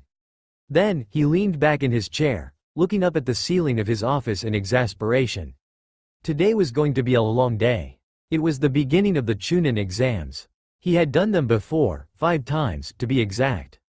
Each time, they went off without a hitch, however, it was always the one time that he wouldn't be prepared that something bad would happen. It was like some sort of universal law. Regardless, there was much to be done. The Chunin applications had to be filed and organized, all the team rosters had to be handed in before the first test began that afternoon, and there was the perpetual tenseness that came only when dozens of foreign shinobi waltzed through the gates in order to try their hand at a flak jacket. Although, Naruto knew that these Chunin exams would be different, much different. For one, the inclusion of an only recently discovered hidden village, the village hidden by the sea, meant that the typically cheerful balance between the 5 great elemental nations and their smaller allies was somewhat disrupted by apprehension and worry. They had been found almost accidentally by an oceanography boat, on its way to study a very rare, very interesting chakra-emitting fish that migrated to the north, near the coast of the Land of Lightning every summer. After following the fish out, the research party had been astounded to find a league of shinobi, all separated from the rest of the world for generations, living self-sufficiently in a bubble of time forgotten. That may have been all well and good, but Naruto was nervous about the exams for one specific reason in particular. His 13-year-old son would be competing. Naruto's blood ran cold just thinking about it. It wasn't that he didn't have confidence in Boruto's strength, the opposite was true. Naruto had not been able to be the greatest father figure in the world for his son, but he at the very least took every measure possible to look out for him. That included looking over his files, and having lengthy conversations with his Junin sensei, Konohamaru Sarutobi. Not to mention that he would occasionally send a shadow clone to their training sessions just to see how he was doing. Naruto managed to smile at that. From what he was able to tell, Boruto was an incredibly gifted shinobi. He seemed to have inherited the better parts of each of his parents' respective fighting and learning styles. For one, he was able to quickly and effortlessly combine Hinata's gentle fist style with his own haphazard, shadow clone-based style. Naruto's smile pained slightly, remembering the day he taught his son the shadow clone technique. Granted, he couldn't use the clones anywhere near as effectively as he himself could, but then again, nobody else could either. Nonetheless, Naruto was incredibly impressed by the fact that his son could pull off 2 perfect shadow clones at the age of 9, without any chakra-controlled training or other developed skill. That day had been one of Naruto's favorites in recent years, along with several other wonderful moments. The day he got married. The day Boruto was born. The day Himawari was born. The day he took the hat from his sensei and became the 7th. They had gone out in the backyard during one of Naruto's rare week-long breaks from running diplomatic missions all across the 5 great elemental nations.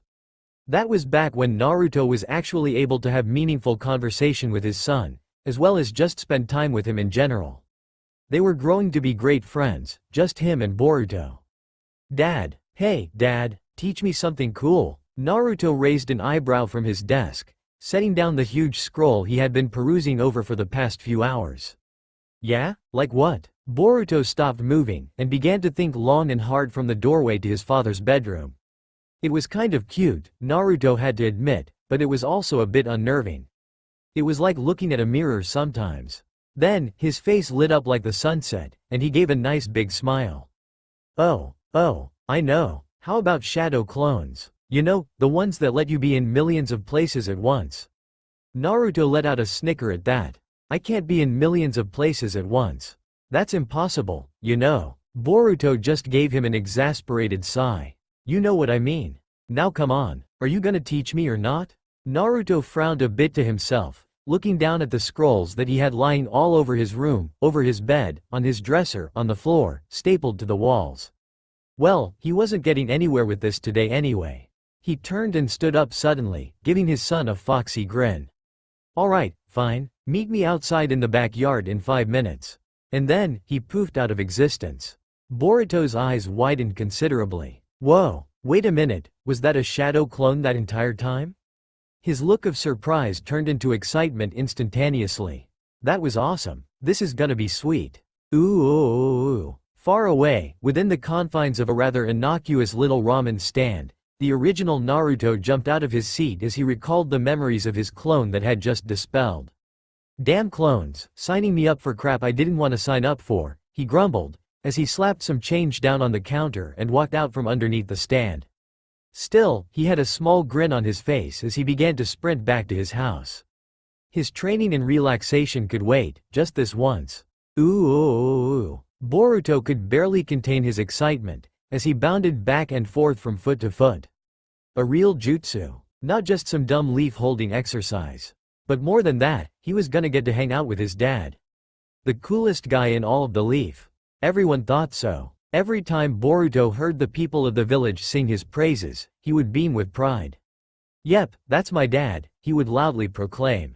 His father was a massive enigma. Whenever he'd ask people why they loved him so much, most would just sigh contentedly and tell him to ask his father himself if he wanted to know. Even his own mother, when prodded, said to wait until he was older to ask his father. His dad could be doing anything else, but instead he would be teaching him something new.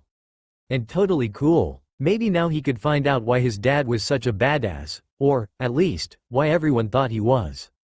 His jumpiness nearly doubled, as he began to vibrate in anticipation. Are you trying to tire yourself out before we even start? Came a humored voice from behind him. Whoa, how'd you get there so fast? Ancient ninja secret, Naruto shrugged, smiling amusedly down at his son. His grin turned mischievous. What was it I came down here for again? I don't really remember. Boruto's eyes just widened, then he glared up at his father angrily. You mean you already forgot? He complained exasperatedly, already fearing the worst. You said you were gonna teach me the shadow clone jutsu. Naruto kept up his act. I said I was gonna watch you pull weeds? That doesn't sound very nice of me. He turned on his feet a little, his bandaged arm on his side, the other scratching his head exaggeratedly, as if lost in thought. No, I don't think that was it. Boruto jumped back in front of his father angrily, fists clenched at his sides. Shadow clones. You were gonna teach me shadow clones. Play with toads? Naruto said with a raised eyebrow, mouth still betraying his act. Well, I mean, that's a bit weird, but it's definitely something I can arrange. Shadow clones. Shadow clones. Shadow clones? Naruto said incredulously. Why didn't you just say so? Naruto could almost see the red-hot steam coming out of his son's ears. He really was a hothead, just like his dad. It was strangely endearing to torture his son like that. At the ridiculousness of it all, Naruto burst out laughing, having to hold his sides to keep from doubling over. Haha, you totally bought it. That was great. Boruto yelled in frustration, and began to pound Naruto's chest repeatedly with his fists. This, at least, seemed to pull Naruto out of his humor-induced trance, and he simply wiped a tear from his eye as he ruffled his son's hair. Sensing another outburst, Naruto decided to change the subject. Alright then, so let's learn the shadow clone jutsu, yeah? It was like someone flipped a switch in Boruto's mind. His eyes lit up like light bulbs, and he began to jump around again. Yeah, alright then. First things first, I need to see how much chakra you have right now. Have you figured out how to use it yet? Boruto scoffed. Duh, we learned that last year. He crossed his arms in front of his chest and rolled his eyes exaggeratedly, as if offended by the whole thing. Naruto rolled his eyes too. Well fine, mister, I know everything about everything. Flare it up for me for a sec so I can check something. At this, Boruto's eyebrows furrowed in confusion. Huh? What does this have to do with the shadow clone jutsu? His father's gaze became a little more serious, which he immediately noted, and began to listen intently. I need to make sure you won't die using it. At this, Boruto froze. What? Die? He glared at his father in irritation. You never said anything about that. You never asked. Naruto deadpanned with another shrug. Boruto's eyes widened, and his gaze fogged over considerably, as though he was lost in thought. Then, he locked eyes with his father, a look of fear residing within their blue confines. You wouldn't let that happen, would you, Dad? Naruto rapped him on the head a few times lightly with his fist. Duh, why do you think I'm asking you to do this, you know? That helped ease the tension in the air a little bit, but Naruto could still tell that his son was pretty nervous now. Still, Boruto moved an inexperienced hand up to his chest in a half-ram seal, and began to focus, his eyes squinted shut adorably in concentration. After a moment, a bright blue glow began to flow off of his skin like he was a brilliant cerulean star in the sky, and Naruto scrutinized the aura for a moment before he placed a hand on Boruto's shoulder, breaking him out of his focus. All right, looks like you'll be able to use it after all. Boruto's eyes lit up at that. Do you mean it? I can be in tons of places at once like you? Naruto cringed a little. Not exactly. I happen to have more chakra than you do. A lot more. You have more than usual, which is probably because you're my son, but you probably won't be able to make any more than one right now. Maybe 2 or 3 after some more training and time, but I dunno. He shrugged nonchalantly. Hey, most Junin can't make more than 2 or 3 anyways. The fact that you can make one at 9 is seriously awesome. Naruto gave him a thumbs up. That seemed to make Boruto feel better, but only slightly. Then, he blinked when he realized what his father had said. Wait, why do you have so much chakra? If you're such a super cool ninja, how can you make so many shadow clones? Naruto's sweat dropped. You definitely get your brains from your mother, he thought to himself. Then, he remembered that he was asked a question, a situation that typically warranted a reply. Naruto said, obviously grasping for straws. Your father is very special, came a soft voice from behind the 2 blondies. They both jumped a bit, startled by the intrusion, but recovered immediately when they realized it was simply Hinata. And when they realized she was carrying a tray with 2 tall glasses of lemonade, she was heartily accepted into the conversation. Special? What does that mean? Boruto pressed, now looking at his mother intently. Well, now she seemed to be at a loss for words. She sighed with a small smile, and handed each Uzumaki a glass of lemonade, slinging the now empty tray under her arm. Then, she turned to look at her husband, who was now holding his glass anxiously, seemingly very nervous as to what she was about to say. Your father, she began again, is very special. As for why, that is something that we want to wait until you are older to discuss. She trailed off again, before looking into the deep blue eyes of her best friend. It's something that your father wants to wait a while on. It's no big deal, we just want you to be responsible with the information. The eyes seemed to speak back to her, as if to say, thank you. Why are you talking about Dad like he isn't here? Boruto suddenly said, looking from parent to parent. Why can't he explain this himself? I just want to make sure I don't accidentally say anything I'll regret later, his father said dumbly, scratching the back of his neck with a nervous smile. Then, he bent over and put a hand on his son's shoulder. Don't worry, I promise I'll tell you everything. Just not right now, okay? Boruto didn't seem all that happy about the situation, but he didn't question it any further. After all, he was going to get the information someday anyways. He could wait, right? Alright, Naruto suddenly shot up to his feet, pumping a bandaged hand into the air in celebration. Let's learn the shadow clone jutsu. Oh, is that what you 2 are doing out here? Hinata said suddenly, a bit of worry in her voice. Naruto? He sent her a look that said, don't worry, I've got this under control. Don't worry mom, Boruto chirped, giving her a big hug. Dad already checked my chakra and he said I can make 1 clone. His excitement quickly faded as he began to truly parse that information. His growing pout was quickly extinguished by a quick peck on his cheek from his mother, and he grinned cheekily in response. "Cut it out, Mom," he said in embarrassment, before prying away from her and standing indignantly between his two parents. "All right then, I trust your father," she said with a small smile, before sitting up and planting a kiss on her husband's cheek too. This earned her a blush which she subconsciously returned.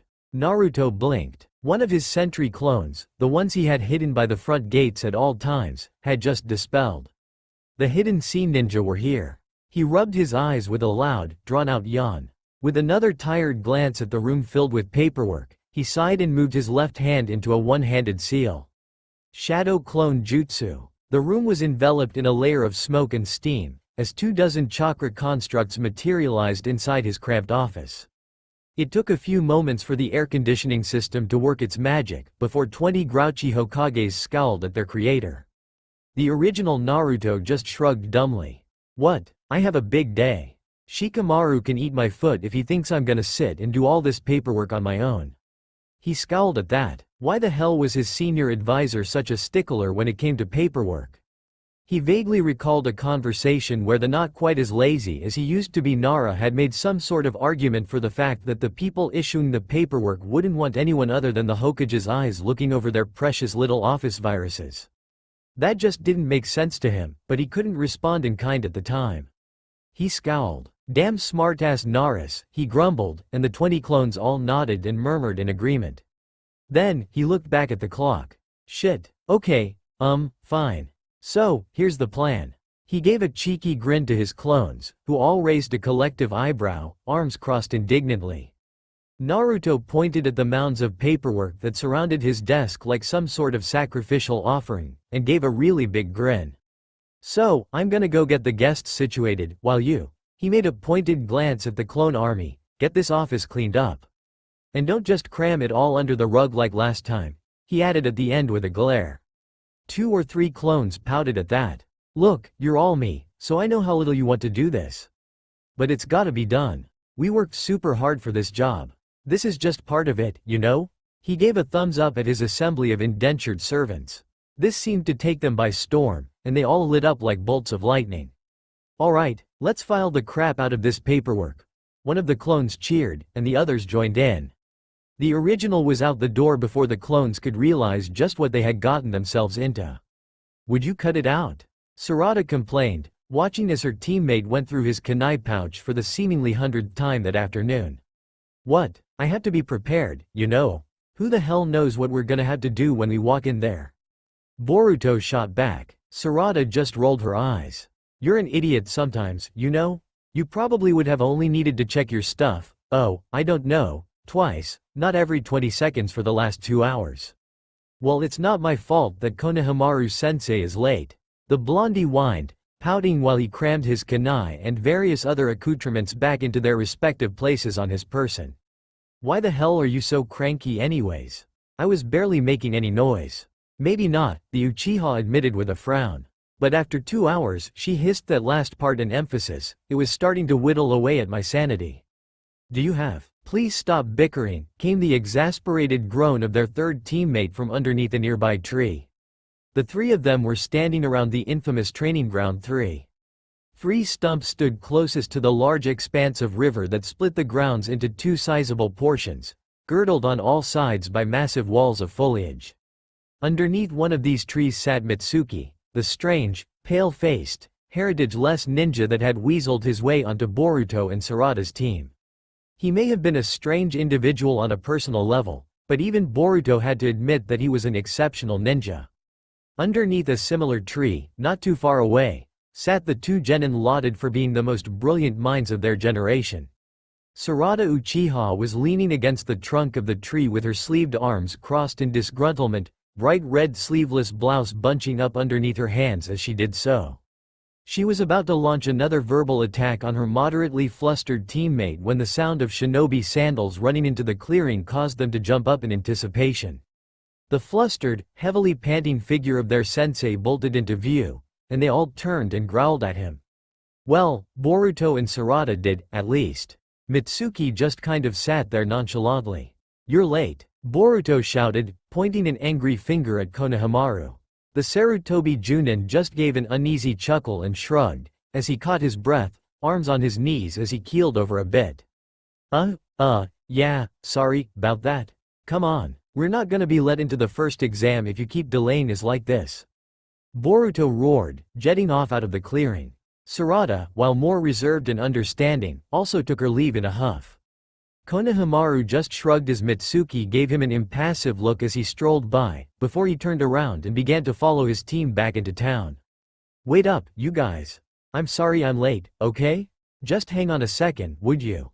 That slowed Boruto down, at least. What? He shouted back behind him in exasperation, as he rounded the corner and walked back into the training ground impatiently. Sarada turned on her heels as well and shot a glare at her sensei, although she, at least, didn't say anything. Mitsuki had barely moved from his place under the tree. If you guys leave now, I won't be able to give you your entrance paperwork, and you'll just fail right off the bat anyways. Konohamaru said with cheeky grin, eyes shifting from student to student as he made his way over. Well, why didn't you say so? Boruto said, rolling his eyes, and jogging back to his sensei in a huff. Because I just got here, he deadpanned. Yeah, why were you 2 hours late, sensei? Sarada said with a raised eyebrow, as she walked up and stood next to Boruto, who now had his arms crossed and a frown on his face. Oh, I was talking to, he rubbed his hand through his hair apprehensively. Someone about something important, you'll see soon. He reached into his Junin jacket and procured 3 sets of papers, one of which was quickly snatched from his hands by a rather vivacious blondie. The other 2 were handed out as Boruto pored over the paperwork, making sure that everything was right, that he was really going to be entering the exams, and that his dad wasn't going to pull some sort of omnipotent overprotective crap like he was afraid of. As the 3 genin read their papers curiously, Konohamaru simply leaned back on the tree that his students had been occupying until just recently, finally getting a break for the first time that day. With a sigh, he rubbed his eyes and grumbled something incoherent. To Boruto's untrained ear, it sounded like a string of expletives with the word Naruto thrown in a few times. The Uzumaki slammed his stapled stack of paper back into place, and raised a fist in the air. Alright, let's do this, he called enthusiastically, before rolling his eyes again and turning to look at Konohamaru. Unless there's something else you have to give us first, he said indignantly. Actually, yes, there is something else I had to give you, Konohamaru said with a small smile, before he simply closed his eyes and leaned his head back onto the tree trunk, hands now in pockets. Good luck out there, I have the utmost faith in all 3 of you. Boruto just blinked, before he smirked confidently. Come on, sensei, we would expect nothing less. He crammed the wad of paper into the side of his shinobi boot, grabbed his 2 teammates' hands, and bolted off towards the academy to begin the first test. Konohamaru shook his head with a smirk, eyes still closed. Those kids, he said to himself, as their silhouettes disappeared behind a line of trees. How was I supposed to know that was a genjutsu? Because, you imbecile, it was a test. You weren't supposed to be able to tell it was a genjutsu without a second glance. Then how did you figure it out so fast, huh? Because I did give it a second glance. Boruto rolled his eyes, but gave a small smile. Thank Kami he had Sarada on his team. Otherwise, they'd still be down there rabbling about with a bunch of subpar genin. Well, hey, thanks for giving it a second glance, then, he said quietly, so that only she could hear. Sarada just kept walking beside her teammates as they made their way down the long, winding wooden hallways of their old stomping grounds, the Shinobi Academy. Still, she rolled her eyes with a smile, shaking her head, as she heard her teammate thank her. Peashed. Whatever, she said humbly, blowing off the compliment. Just promise to make up for it in the second test. What about the first test? Boruto mumbled with a pout. I can read a book too, you know. It'll be easy. You realize that it. Sarada's lecturing was cut short by their arrival at their destination, the large lecture hall at the back of the building. Normally, she would have continued verbally berating him long after entering wherever it was they were going, much to Boruto's chagrin, but they were startled when a blast of chakra and a bright yellow-orange light flashed in front of them the moment they got within 10 feet of the door. The 3 genin blinked at first, trying to figure out what just happened, when they realized that the 7th Hokage himself was now standing there, a huge grin on his face, arms on his sides, his ever-present white cape billowing behind him in some unseen wind. Then, Boruto scowled, and made to keep walking through the door anyways.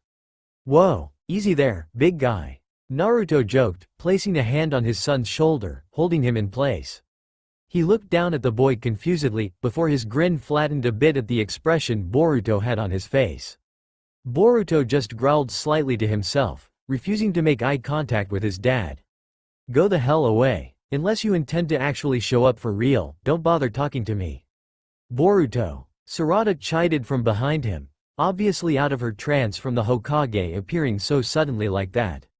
Don't talk to the seventh like that. He's not just the seventh. Boruto spat with much more venom in his voice than normal. This shocked Sarada. Normally, her bombastic blonde teammate was loud and prideful, but he did it because he wanted to. He wasn't actually mean, or annoying, or any of that. Boruto just acted like that around the ones he felt the most comfortable with.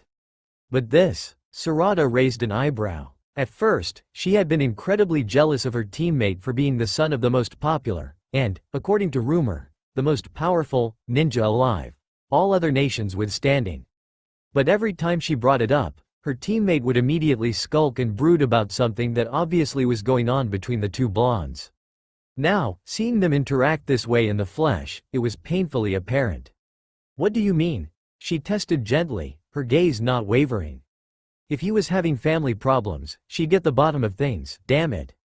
There was an awkward silence in the quiet hallway, where the four shinobi looked at one another tensely. Then, he's my dad too, you know, he mumbled quietly to himself, voice cracking in emotion towards the end. A pained look of understanding flashed across the Hokage's face, but was gone as suddenly as it had appeared. Instead, he leaned down and gave Boruto a small, genuinely warm smile. Yes, I am your dad. And you're my son, my only son. He gently squeezed his son's shoulder, as if to confirm what he was saying as truth and not just simple conjecture. After seeing Boruto turn away slightly, as if to try and escape his presence, Naruto sighed. Hey, I just wanted to come by and wish you luck on your exams today, and over the rest of the month. You have no idea how proud I am of you, or just how much you mean to me.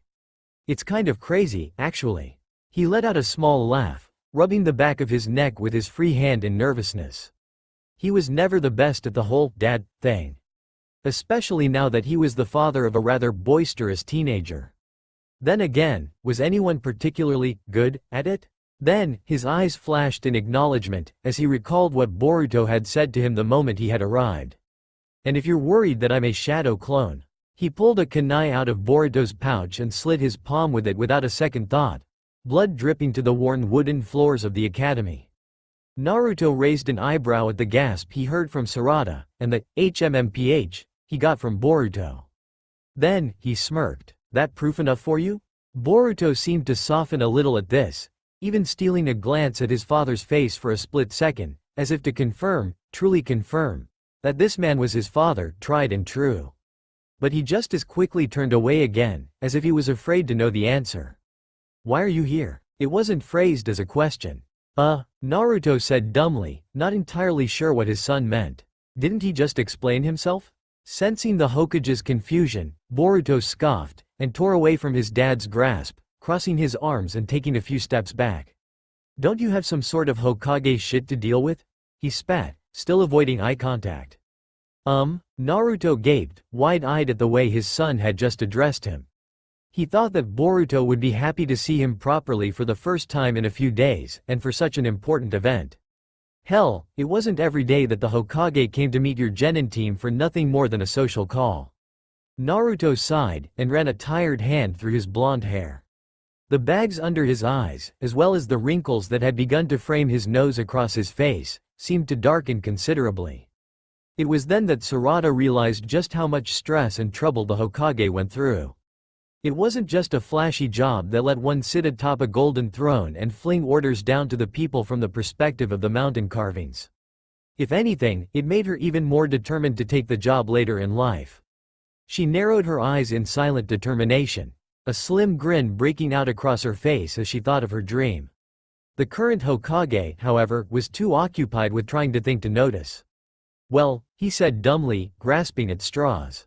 I guess I should just be honest with you, then. My Junin sensei, the 6th, did this for me at the beginning of my first Chunin exams. It really helped me come to terms with who I was, who I wanted to become, and where I wanted to be in the future. He paused briefly, leaning back against the wall next to the door that led into the lecture hall, eye-opening, to say the least. He let a small smile grace his lips at that, as his eyes faded out of focus, as if in silence reminiscence. Which was broken by the low, trembling voice of his son. "You mean to say," Boruto started, his anger starting to get the best of him, "that you're only here because you want to fulfill some sort of tradition?" "No, that's not it. I wanted..." "Shut the hell up." Naruto and Sarada froze in surprise. Even Mitsuki raised an eyebrow at the outburst, from his position a few feet back. The blonde boy had his hands clenched at his sides, eyes seething in rage. He was shaking uncontrollably, as if he was jumping back and forth across the line between crying and screaming in anger. "It's bad enough that you don't give a damn about me. I can take that. Hell, I can understand it. But..." Boruto's eyes began to water, as he broke eye contact with his flabbergasted father, body slumping a bit due to the rapid change in emotion. "The fact you do it to Mom and Himawari is unforgivable. They trust you, love you, defend you at every corner. But still, you just don't seem to get it."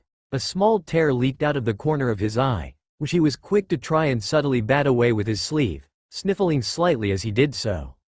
Then, he turned on his heel and slammed through the door, entering the lecture hall in an explosion of wood-on-wood contact as the door bounced off the wall and closed behind him in a crash.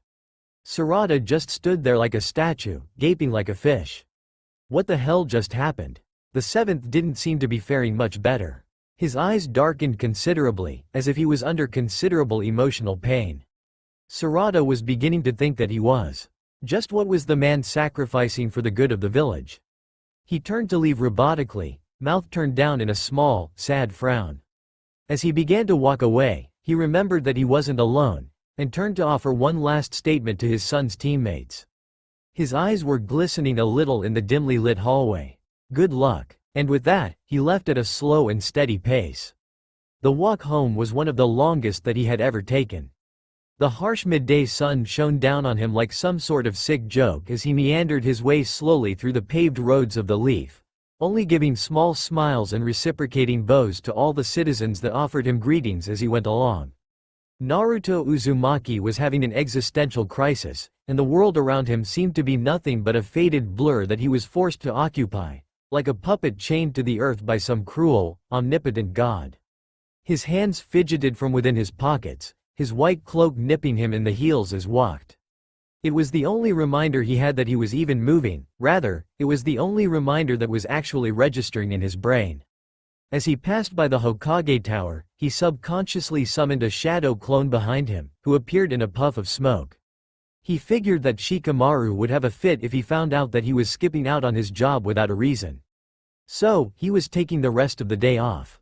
Luckily, the clone he had sent to meet the Hidden Sea contingent upon their arrival was created before he had spoken to his son. At that thought, the conversation he had just had with Boruto came flooding back into his mind unwarranted. He blinked a few times in confusion as he replayed the events of their conversation back, feet moving on autopilot as he thought. Naruto had honestly meant everything that he said. He loved his son, and his daughter, and his wife, unconditionally. That much was very often mentioned. But still, those words hurt. Naruto couldn't tell what it was about them that was the most damaging, but he had walked out of the academy feeling more emotionally broken than he had in a very, very long time. Hell, this was almost Jiraiya's deathbed. If only he had some sort of quantifiable scale he could set his soul upon. His mind wandered back to the conversations he had held with Nagato, Kakashi, and even Tsunade later on down the line. The things they had told him. The messages they had given. Still, none of it made sense, at least, not in this context. He brought his hands up to his hair and pulled exasperatedly, letting out a grumbled sigh of annoyance as he did so. Several villages raised their eyebrows at their expressive Hokage internally berating himself as he walked past, but they didn't mention anything. If Naruto was actually there, he would have thanked them for their silence. Instead, he was locked in a fierce internal struggle in his mind, as varying thoughts and feelings battled for supremacy within him. Yet, he couldn't for the life of him figure out what it was he was fretting so much over. Then, his eyes widened considerably, pupils shrinking to the size of dust. He slammed on the brakes midway down the alleyway, nearly colliding with a few citizens as they tried to rush behind and around him through the daily paths their lives took them down. As if a flip was switched, it finally dawned on him. And instead of soothing his aching heart, it only tore it up more. He was confused, he was sad, he was angry, he was effectively lost in his way at the moment. There was only one person that he could talk to right now, one person that he needed to talk to. The confused look on Minato's face didn't recede for the entirety of his walk home that evening, nor did it falter when he was glomped by his wife upon walking through the door. "Welcome home. What's your problem?" Minato broke out of his thoughts to look down at the confused and worried ball of red hair that was staring back at him. Kushina was always quite good at reading me, he thought in mild exasperation. This finally broke him out of his spell, and he gave an apprehensive smile in return, rubbing the back of his neck, as he always did. She just stared expectantly. Well, it's a long story," he said with a sheepish grin, finally returning the hug that Kushina had been forcing for those several awkward moments of disconnect. "I'll say," came a third voice from the kitchen. Then, a moment later, an infamous mop of white hair poked its way around the corner into the hallway. "It has to be, considering you're late to your own dinner party?" Jiraiya's eyes glossed over as he took in the sight before him, Kushina clinging to Minato, and Minato simply giving her a small hug in return, a slightly embarrassed cringe gracing his face when he saw his sensei ogling over them from the doorway. "You had better not be peeping," Kushina suddenly said with a deafening calmness, voice still muffled by Minato's clothes. Other than that, she didn't move a muscle. The toad sage's eyes lit up like firecrackers, and he immediately backed away in a frenzied fervor. No. No way. Well, not this time, at least." "Not this time?" Minato muttered, raising an eyebrow. Kushina looked up at him with a sinister grin. "Don't worry, honey, I took care of it." A series of sounds could be heard from the kitchen table that sounded suspiciously like whimpers. "Kushina," Minato chided in amusement, "don't beat up Jiraiya-sensei." "Beat up? Why, no one can simply beat up the legendary lady wooing, jutsu-throwing toad sage Jiraiya." Sure, Kushina shouted back across the house with an eye roll, voice dripping with sarcasm. Now, let's all get along here," the fourth said with his trademark smile, moving to take his shoes off and properly enter the home. "Oh, yes." Kushina clapped her hands together in excitement, jumping back to the kitchen, a bit more enthusiasm in her step than normal. "Right, ramen," Minato internalized with a chuckle. It was a somewhat special occasion, so, naturally, Kushina had decided to embellish in the moment as much as possible and make her favorite food. Not that Minato could complain. He was starving, and after the day he'd had, it had only just recently hit him how hungry he actually was. When his midsection butted in with a well-timed gurgle, he figured enough was enough, and padded into the kitchen, slowly taking off his coat and hanging it on his chair at the kitchen table, just as he always did. This time, however, was slightly different, considering the fact that the massive frame of his sensei was propped up in the seat to his left, leaning over the back of the chair nonchalantly, shooting a disarming grin at anyone who would care to take it. Kushina was slaving away in front of the stovetop, several decently sized pots bubbling away. Sitting on the table, wrapped in bright red ribbons, were 3 reasonably sized bottles of wine. Minato chuckled a little at that.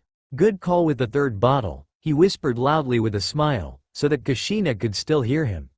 "Hey, a little wine won't make up for missing one of my legendary dinners, you know." She shot over her shoulder at the duo. Minato just rolled his eyes teasingly. "Yes, dear. Of course, dear." There was the sound of an exasperated groan from the Hokage's left. "Ah, why is it that you get to antagonize her, but I don't?" Jiraiya pouted, crossing his arms like an indignant child. "Because, sensei," Kushina cooed, stepping away from her work, wrapping her arms around her husband's waist as she pulled him in for a hug. He at least had the decency to put a ring on it first. Jiraiya's face went beet red, then he pointed an insulted finger at the couple, who were barely containing their snickering. "Was that a thinly veiled insult to my research? Because I'll have you know." Kushina?" Minato interrupted with a worried smile on his face, pointing over his wife's shoulder. Is that supposed to be happening?" Kushina frowned in confusion, blinked, and turned around to see several of the pots on the stovetop bursting into massive balls of fire. Shit. Shit, you know. As his wife began to violently attack the flames with a few saturated towels, Minato just suppressed his laughter and slid into his seat at the table, subconsciously grabbing the glass of water that Kushina had left for him when she set it for dinner. Jiraiya watched him with humored fascination as he took a rather innocuous swig, smacked his lips a little, and set the glass back on the table again. His mind began to wander. Trouble in paradise? Minato winced. Now that he thought of it, both Kushina and Jiraiya could read him like an open book. Was it really that obvious? Yes, Jiraiya said, closing his eyes contentedly, leaning back in his chair as he did so. It is that obvious. With an exasperated eye roll, Minato sighed, and laced his fingers together, setting them down gently on the placemat in front of him. Actually, something happened today. Jiraiya just cocked an eyebrow, nothing more. Minato took this as his sign to continue, and did so, frowning as he thought back to the events of the past few hours. It was strange, to say the least, he began. I was working in my office, finishing up whatever little paperwork I had left to do before I could come home to meet you here, sensei. He gave an apologetic smile to the sage, who just batted it off with a wave of his hand. Whatever. If you actually had a reason behind being late, unlike that good-for-nothing student of yours, then it's fine. He then continued to stare expectantly. Minato sighed, running a hand through his hair, before leaning back in his chair in a rather un-Minato-like slump. I don't know. It was just strange. He scratched his neck as he brought it back down to his lap in one slow movement. I was working in my office, when suddenly there was this massive explosion, and I'm blown out of my chair. Turns out it was that modified Hiraishin seal I was telling you about last week, sensei. He sheepishly looked the man in the eye. I might actually need your help on this one. As far as I could tell, the seal is perfect, and I'm not saying that just to brag. But I spent the last 2 hours straight going over it with a fine-toothed comb, and that shouldn't have happened. Jiraiya raised an eyebrow. Blown out of your chair? He repeated in surprise. Then, he burst out laughing. Oh ho ho, I wish I could have been there to see that. Minato Namikaze, 4th Hokage of the Hidden Leaf, the world-renowned Yellow Flash, blown out of his desk chair like a rag doll by his own jutsu. He snorted a little before procuring a small silver flask from his dark green kimono in one fluid motion, taking a hearty swig. I bet whoever was in there with you at the time must have laughed their asses off. That's just it, Minato stated emotionlessly, and Jiraiya's laugh died down as he watched the serious look on his student's face bloom like a weed. There wasn't anyone in the room with me when it went off, but, he sighed again, leaning back over the table, bags clearly visible under his eyes. But there were 2 shinobi standing in the middle of my office when I came to, bickering about something. From the exasperation seeping through the Hokage's words, Jiraiya could tell that whatever it was they were discussing, it must have been remarkably trivial. The Toad Sage, HMPHED, in acknowledgement, shrugging his shoulders. Who knows? Your secretary probably let them up and you just so happened to be unconscious at the time.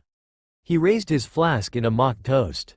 Just thank Kami that they didn't see you lying on the ground, ass over teakettle. For none but I should be granted that privilege. The flask was finished off at that. No, sensei, Minato said, shaking his head, a small frown starting to take root.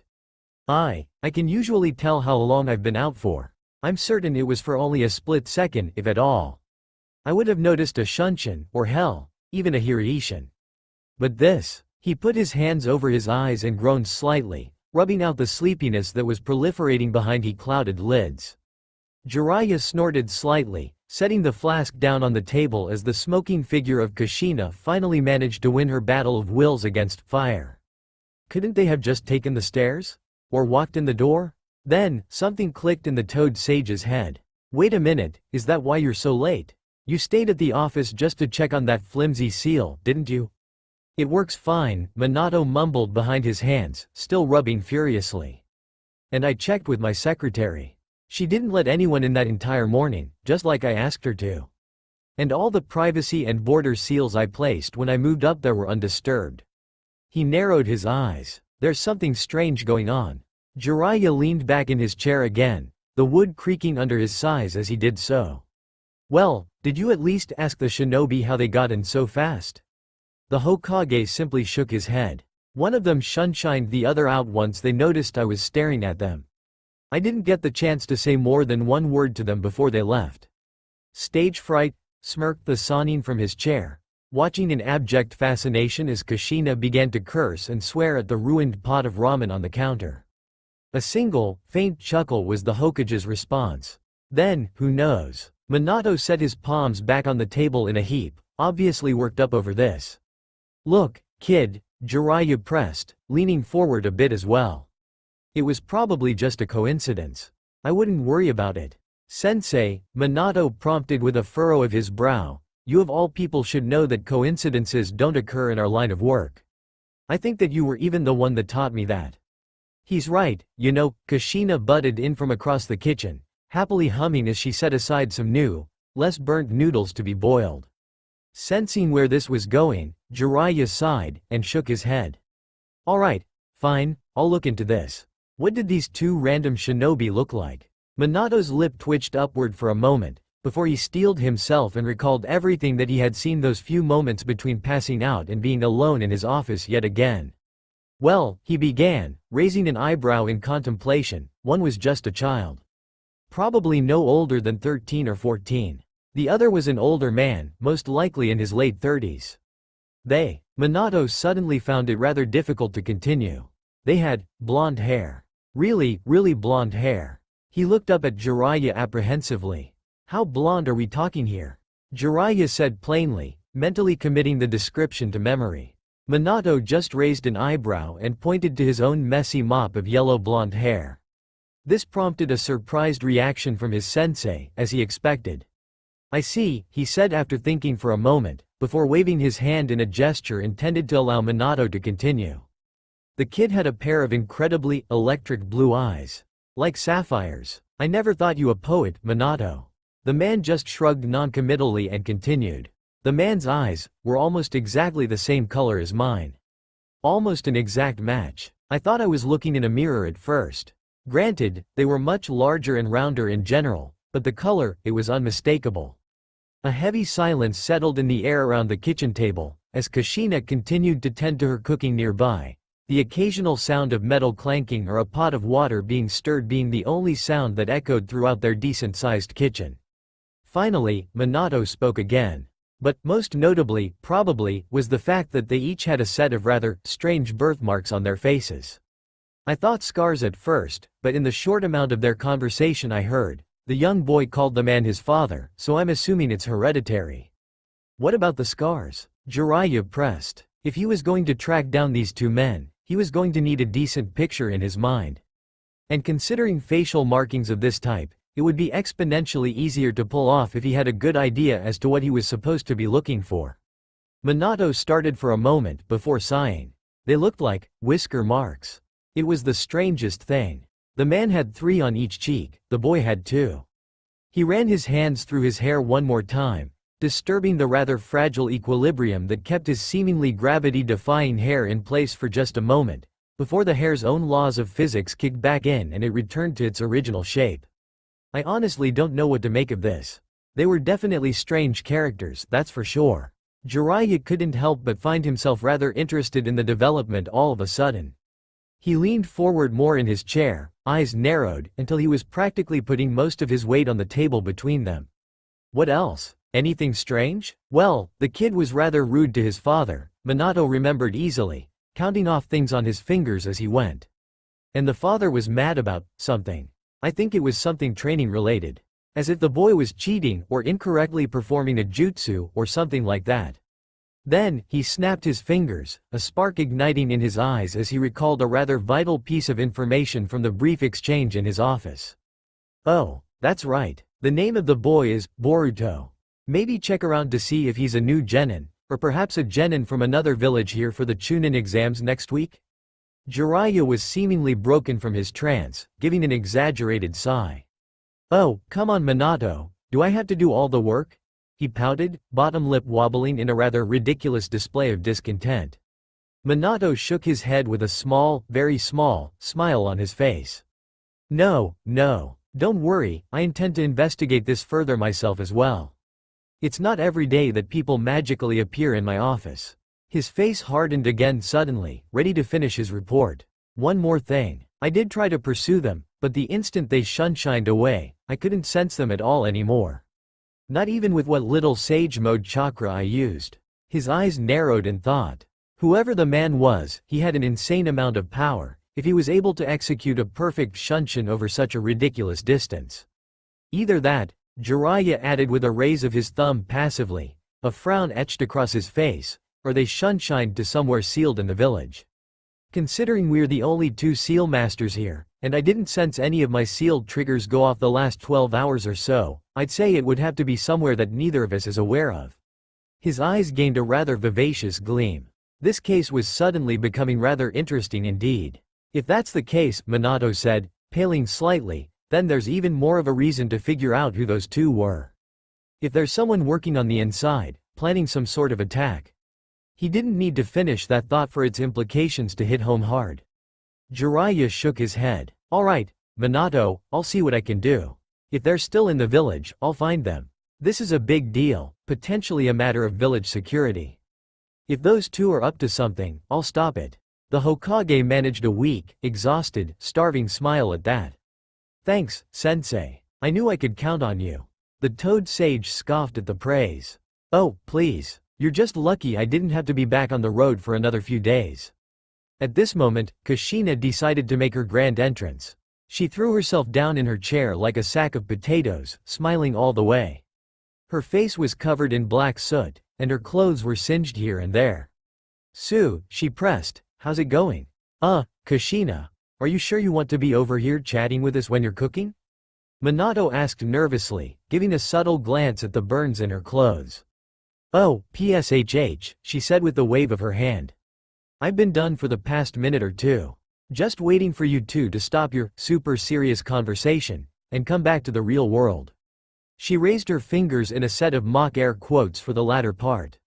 As if in anticipation, Minato's stomach let out a rather gurgled cry for help. Kushina just threw her head back in laughter, looking somewhat ridiculous. Oh man, you skipped lunch again, didn't you? The sad, pained expression on the Hokage's face was enough of an answer in itself. My, you're in a good mood today, Jiraiya said to Kushina with a small smile, watching the exchange passively. The redhead just shook her head with a grin, turning to look at her husband Sensei happily. Ramen, was all she said, a dangerous glint of crazed excitement bubbling behind her violet eyes. Jiraiya's sweat dropped. Yeah, you two and your ramen. Minato just raised a slight eyebrow. Have you had Kushina's ramen? As if on cue, a large steaming bowl of the aforementioned substance was plopped down in front of each man, as well as one for the chef herself. Alright, you two, eat up, the Jinchuriki announced with a beaming smile, plopping herself down across from her husband and not even waiting for herself to completely come in contact with the chair before attacking her bowl with a disturbing vigor. Minato, at least, was able to restrain himself, while Jiraiya simply sipped at it curiously, shrugging now and then in contentment.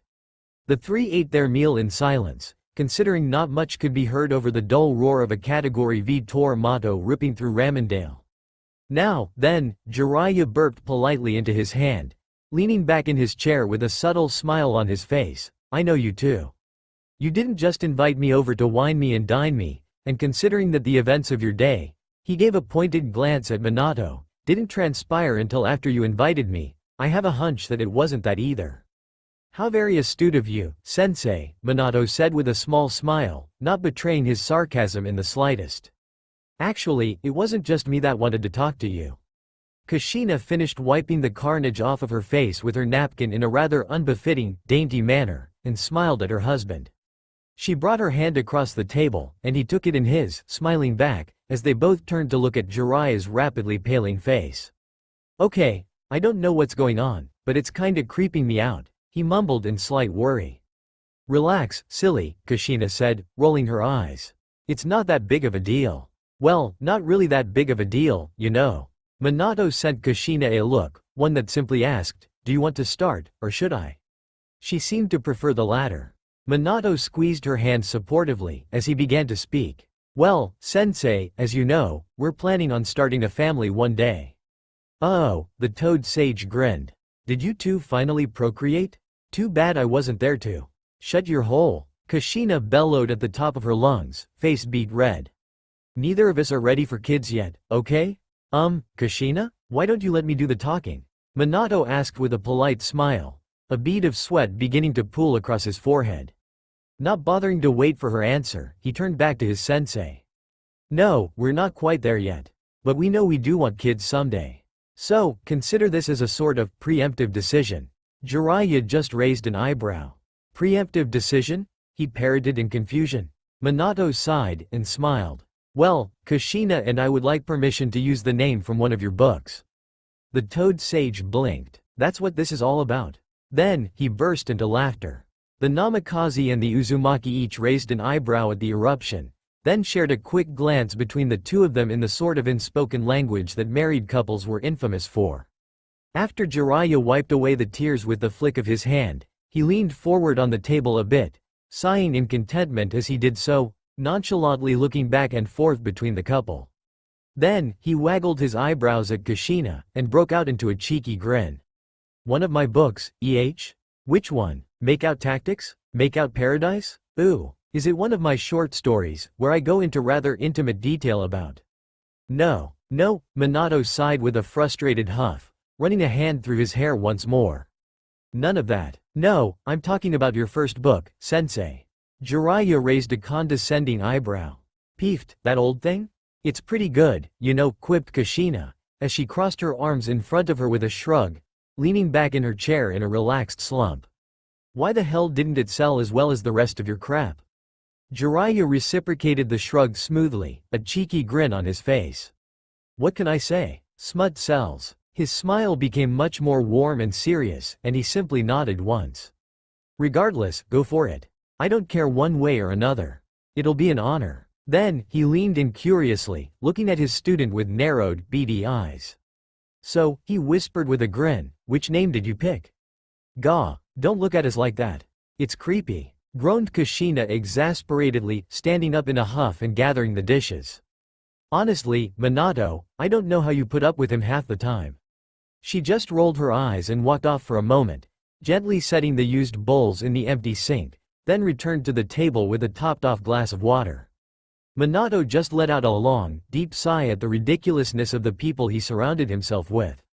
Then, he remembered that Jiraiya had asked them a question, and folded his hands over one another, leaning forward onto the table slightly with a small smile. Naruto. He looked his sensei in the eye, who merrily smirked in affirmation. You know, that name's got a lot of pedigree. Well, at least its origin does. I hope that your little Naruto lives up to expectations. Minato gave his first honest, energetic smile of the evening. He looked back over at his wife affectionately, who gave a small smile back, and they locked hands once again across the top of the table. With parents like us, the Hokage beamed, our Naruto's bound to be something else. Dad? Dad. NNGH, stop yellin', Boruto. Dad, wake up, what the hell is going on? Boruto began to shake his father's barely conscious form, as he laid across the floor in what the younger Uzumaki could only assume was some sort of cave structure. It was dark, it was wet, it was cold, it was quiet. It was terrifying, if he was honest. It was surprisingly dark in the expanseless cave, although not completely pitch black. He could make out silhouettes and figures in the dark, but that was the extent of it. Just him and his suddenly very pale and sweaty father, who was collapsed on the ground, not unlike the piles of rocks that littered the rather decently sized cavern they were inhabiting. A panic began to settle in his gut, a feeling that he had honestly never felt before. Well, not to this extent, perhaps. But it was all so new, so fresh, so gut-wrenchingly horrid. He began to pound on his father's chest weakly, eyes wide in the darkness, breaths coming out in short and pained gasps. Dad, please? Naruto groaned on the floor, curling into a shivering ball underneath the pelting from his son's fists. With an exasperated shout, Boruto turned and kicked his father in the gut before turning and frantically looking around the dark cave for signs of life, an exit, anything. But from what he could see, they were completely trapped. And he had no way to know which way to start to dig, if it came to that. You? Boruto blinked in the darkness, and shot back around to look at the groaning figure of his father shaking on the floor, eyes pressed shut like vices. Dad? He asked again worriedly, and he let out a sigh of relief when the 7th Hokage relaxed a bit upon hearing his voice. "Boruto," the man grunted in pain, attempting to sit up from the rocky floor. What the hell's going on? I was about to ask you the same thing." The boy panicked, quickly sitting down over his father, waiting for him to get up and explain just what the hell they were doing inside of some creepy-ass cave. Naruto let out a rather pained groan as he attempted to sit up, before nearly collapsing back onto the ground. He would have, too, were it not for Boruto grabbing him and holding him steady. Dad, what the hell is going on?" He shook, watching as his father's face grimaced in pain from the action. "Not so rough, Boruto," Naruto hissed, face cringing in different directions. "I don't know what's happening, but my chakra system's all out of whack." He struggled to spit out the last few words, and began to clutch at his stomach as he did so. "Yeah, definitely, not good."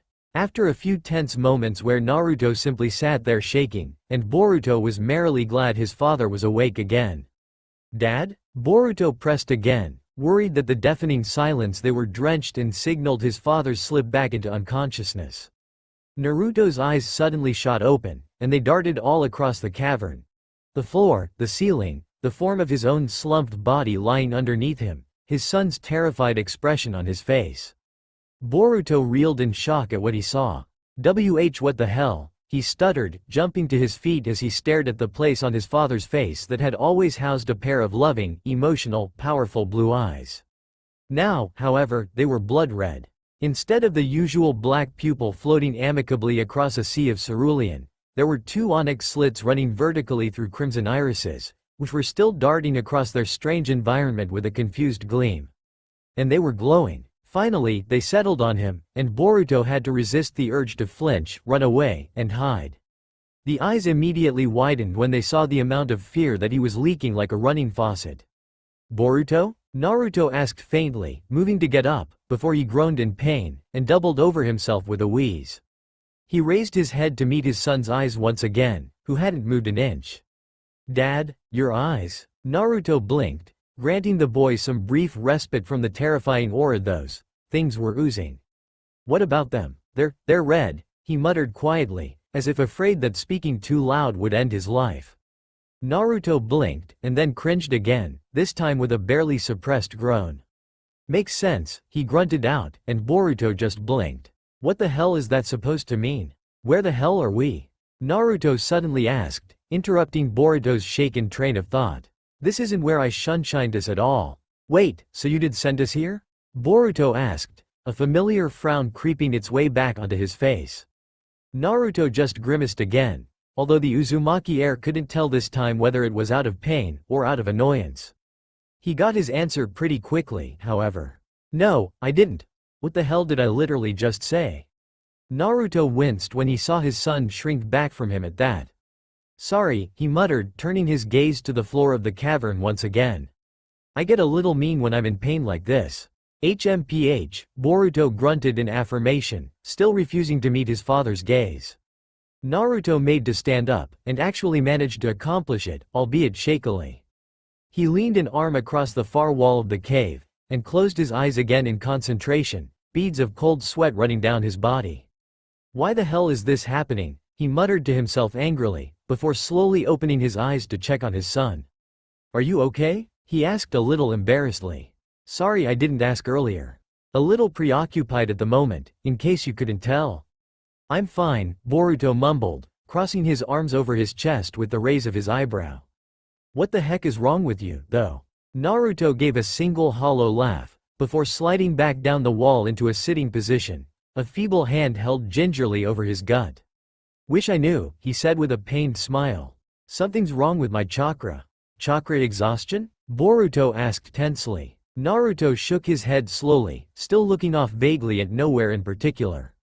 "No, more like chakra overabundance. My body can't handle." Then, he snapped to attention, his vulpine eyes widening to their maximum potential, and he began to breathe shakily. What the hell? Why are all 9 of you?" Boruto raised an eyebrow, but quickly yelped in shock when his father's eyes shot up into his skull, and he slumped forward in unconsciousness. Dad? Drip. Damn, Kurama, this place looks like shit. Would you shut your damn mouth?" It's a hell of a lot better than what any of you had, that's for sure. At least I can move.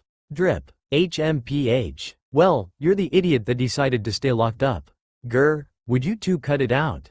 Drip. The great nine-tailed demon fox grumbled something incoherent in discontent.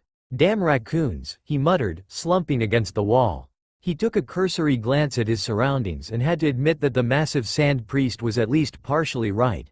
His current home was certainly a far cry from the lush and fruitful forests he remembered living in during his roaming days. The dark and gloomy sewage system that his jailer, well, former jailer, had for a mind left a lot to be desired. He raised a paw out of the gooey layer of watery substance that coated the floor of his home with a scowl, and flicked off whatever residual moisture that had rooted itself in his fur with a quick shake, before sighing and looking around the rest of the room. The cavernous cellar was certainly roomy enough, that was for sure. The entrance to the room, the one that Naruto came and went from, most likely to head to the other parts of his subconscious, was lit in a somewhat bright, sourceless, ethereal glow, but that was it. Whatever little amount of light that trickled out of the haze only went so far into Kurama's side of the cage, basking most of the expansive room in a dark, depressing shadow. About 100 feet from the small, human-sized hallway that stood at the head of the sewage hall hung a pair of massive, golden gates, open now, of course. Their massive forms laid pinned against the walls of his cage, somewhat signifying freedom.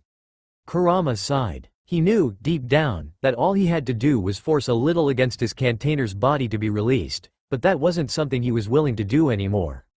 Maybe once before, in the past, but not now. Certainly not after they had coexisted together, as friends, as comrades, for so long. Hell, what had it been now, 20 years? The fox rolled its eyes in thought. He was a massive chakra construct with a consciousness attached almost as an afterthought. He had no true perception of time. Well, no perception for a time change as minute as 20 measly years. But still, his human friend, his only human friend, clutched onto those figures with an iron grip. They meant something to him, so, in respect, they meant something to Kurama as well. It was only fitting. Still, the nine-tailed fox contemplated busting out of his host the hard way, for no other reason than to punish him for whatever absolutely ridiculous stunt he had pulled this time. With a sigh, he turned his attention further into the dark bowels of his home, and was met with the angry glares of 8 other pairs of eyes. He had known that some of his siblings' chakra resided within Naruto as a sign of good faith, of trust, but that was the extent of it. It sure as hell wasn't enough to constitute the sealing of their entire beings into the boy, along with him. But still, there they stood, angrily fuming at their loss of freedom once again. The 8 tails shook its head in exasperation. Look, if you two are going to fight all day, then wait until after we've figured out what the hell is going on, would you? I want to get back to B, that is, if he's still okay. Yeah, just what the hell is going on here? Kurama, what did you do?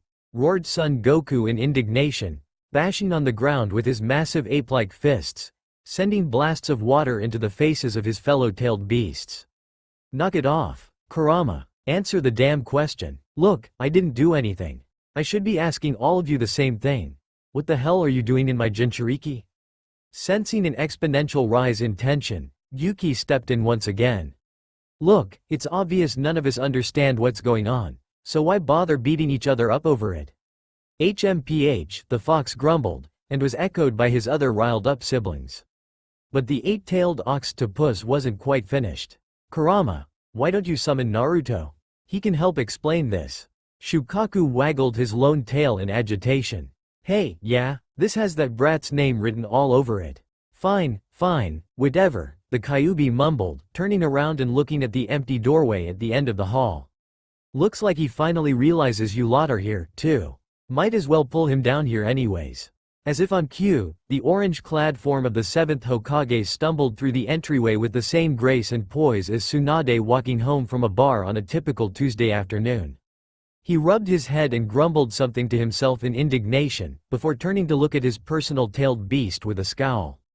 Could you have at least waited until I finished talking to my son first? He deadpanned. The fox simply bared its teeth and narrowed its eyes.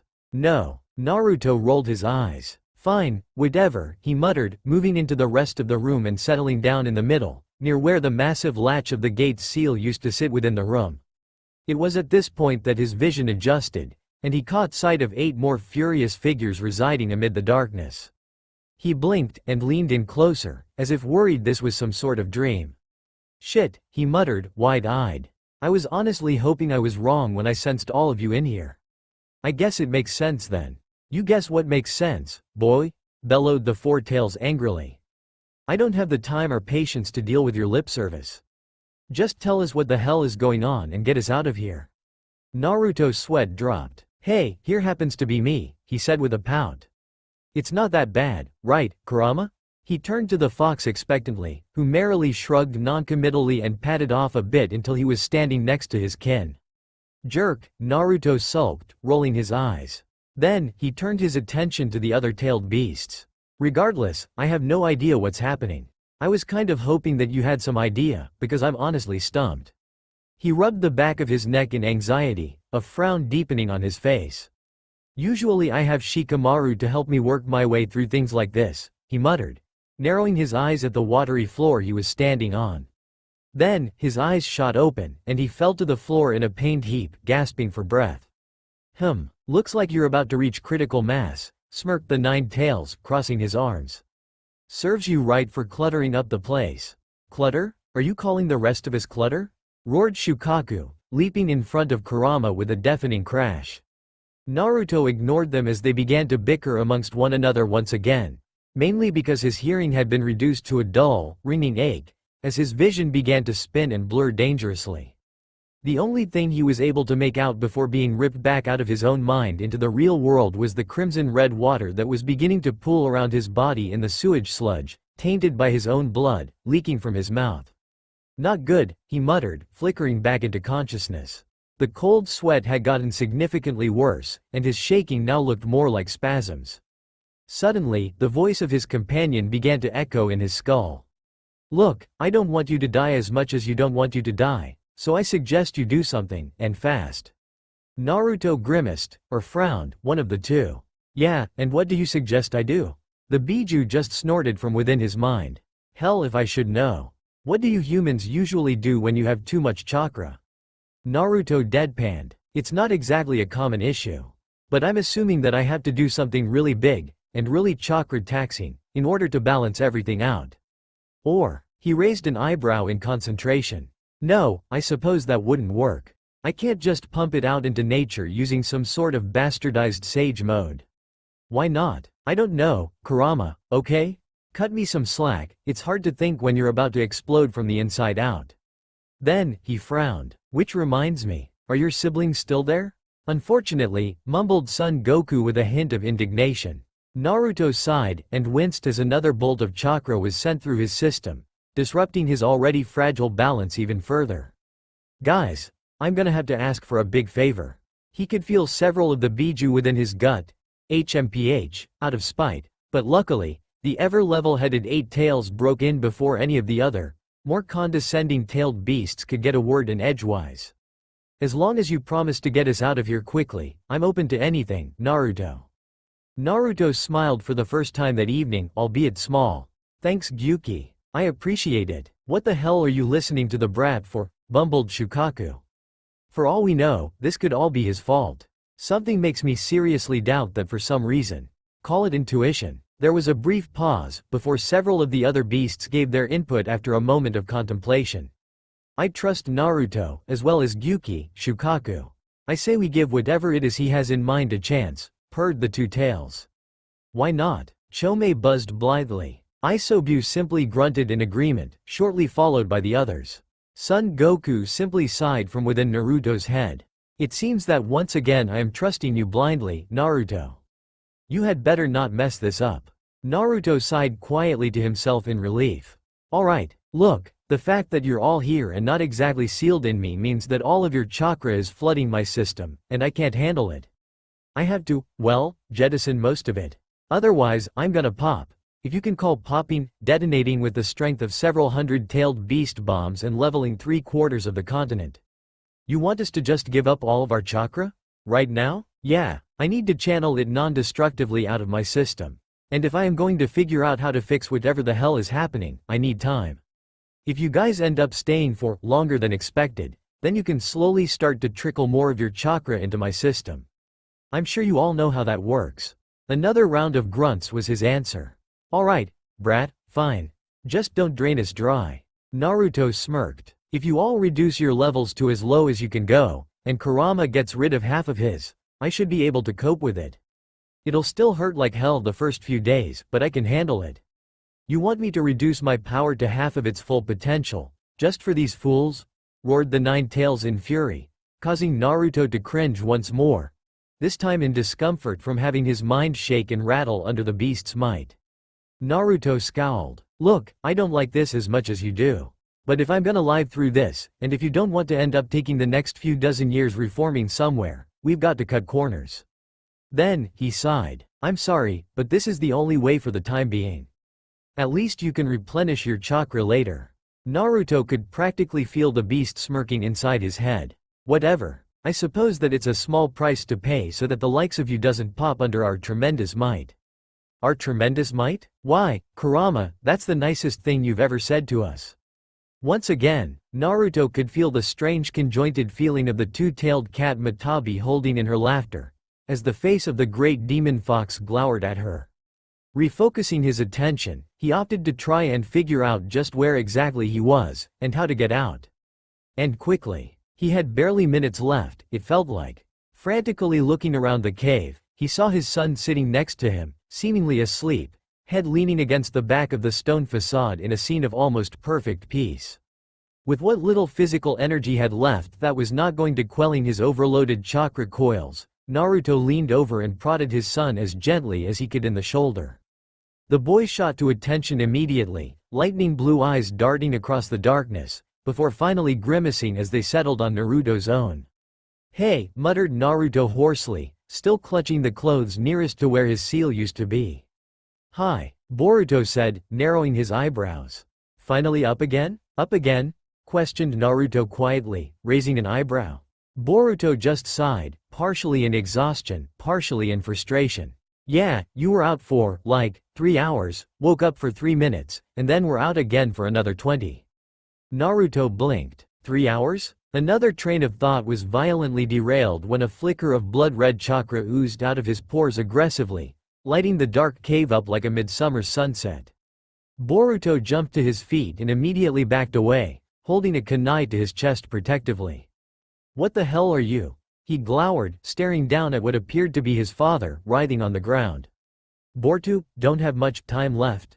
He grimaced. Then, an idea. Can you? Shunshin. The boy blinked, the grip on his knife loosening ever so slightly. Yeah? How far? Boruto just raised a confused eyebrow. Why are you asking me?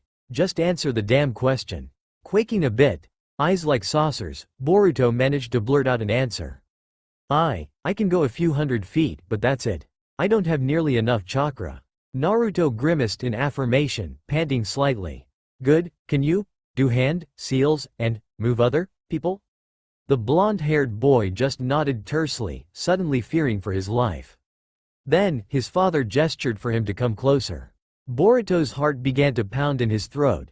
The energy that Naruto was emitting was terrifyingly toxic. It caused his entire being to seize up in terror, and yet, he still had the roaring inclination in the back of his head to turn tails and run. Still, something, forced his legs to move to his father's side, who only smiled painfully at the expression that Boruto had on his face. Don't be afraid, he sputtered out, before extending his hand towards the boy. Can you take us to Valley of End? He doubled over again in pain, letting out a strangled groan. What, the Valley of the End? Isn't that, like, 100 miles away? And a massive crater? Naruto just shook his head, physical exhaustion from holding everything in beginning to take hold. Don't worry about distance. I can supply chakra. You just have to do the actual jutsu, chakra control shit right now. The Hokage shook his outstretched arm in the air expectantly, although Boruto couldn't tell if it was deliberate act, or another spasmodic shake. Trepidatiously, Boruto took his father's cold, clammy hand, and immediately doubled over in pain as he felt his own chakra network be brimmed with a massive amount of energy. Wincing slightly, he opened his eyes to see that he was shrouded in some sort of red chakra shroud. It flickered around him like bubbling, boiling water, lapping at his clothes and skin like ocean waves. It was warm, almost too warm, but Boruto was too busy reeling from the internal pressure to notice. "Boruto, do the jutsu?" Naruto hissed through clenched teeth, still holding his son's arm carefully, watching in worry at the expressions the boy was making from having that much chakra flood his system so suddenly. With a gasping grunt, the boy nodded, and immediately began to focus on the location he had only heard about in textbooks and stories from his friends. Still, he had a pretty vague idea as to where to go. Boruto shouted in pain, then in effort shortly after, "Shunshin no jutsu," and the duo were gone in a flash of wind and leaves. Immediately after arriving, both Uzumaki collapsed onto the stone latticework that towered over a large lake, mounted to two massive cliff faces. Boruto clutched at his gut in pain as the demonic chakra, at least, what he could only assume was demonic chakra, receded from his system. He took a deep breath as the pain receded, and turned to look around at where he was. Boruto raised an eyebrow at what he saw. The forests of the land of fire girdled the massive valley like a soft blanket, showering the entire region in a warm, endearing green glow, even as the sun set on the horizon. The two of them were standing, well, one was standing, at least, atop the heads what looked to be two massive statues, carved into the cliff face itself. The sun was beginning to dip below the treeline in the distance, casting massive shadows across the landscape and basking the entire continent in a tranquil sea of light orange hues. HMPH, Boruto heard a grunt to his side, and saw that his father was smiling, one eye slammed shut in a wince. This place brings back memories. Boruto ignored his father's musings to gape at his appearance. Naruto was pale, deathly pale. Almost as pale as his academy friend, Inojin. While a normal coloring for some, Naruto typically had sun-kissed skin that glowed in the sunlight. Not now, however. The orange color of his long-sleeve, collared shirt seemed almost too bright in contrast with the ghostly whiteness of its wearer. But that wasn't all. Now, Boruto could finally see. And his dad looked bad. Really bad. His whisker marks, the ones typically identical to his own, were jagged, deep gashes across his face now. And they were much, much more feral looking than before. His eyes were just as frightening in the waning daylight as they were in the darkness of the cave, although they weren't specifically looking at him anymore, which made Boruto shudder with relief. His father's hair was matted and doused with his own sweat, sticking out in all directions haphazardly, rather, much more haphazardly than normal. His clothes were all wrinkled and askew across his narrow frame, and flickered now and then in the wind currents that rushed through the valley below and up and over the two stone figures. Then, Naruto noticed something. "Wait, what?" he gaped, realizing where they were standing. "Wasn't this place destroyed?" Boruto asked with a frown on his face, walking up to his father's side, who was now wide-eyed and blubbering. Why isn't it destroyed?" Naruto stammered, shaking his head in confusion. "What the hell is going on here? First some asshole is impersonating my father in my own office, then they're all here, and now." He doubled over once again in pain, shattering whatever little concentration he was able to hold on the outside world.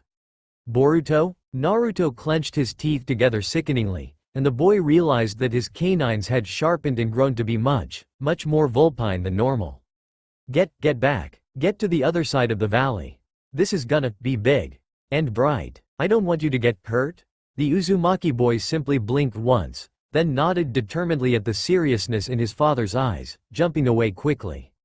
Almost as soon as Boruto cleared the two massive stone heads of the founders of their village, Naruto let out a roaring scream, holding his hands above his head in some sort of strange stance. Boruto raised an eyebrow. "Is that the Rasengan?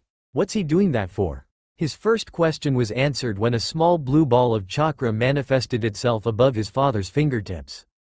That much was apparent, even from several hundred feet away, as Boruto settled in atop a tree down the waterfall and across the valley from the massive statues. It was almost a beautiful sight, he had to admit. Then, the blue sphere began to expand, and flicker a vibrant red shade. It grew and grew and grew, until it was nearly as large in diameter as Boruto himself. He blinked at the sight, honestly surprised that his father was that adept at the legendary jutsu. Sure, He knew that his dad had developed different variations of the technique, but the extent of his advances was still a mystery to the genin. Whatever doubts that had lingered in the back of Boruto's mind were instantly shattered when the density of the ball began to blacken, darker and darker, until it was nearly the color of ink. Then, the top portion of the sphere flickered and fluctuated, and the entire valley exploded.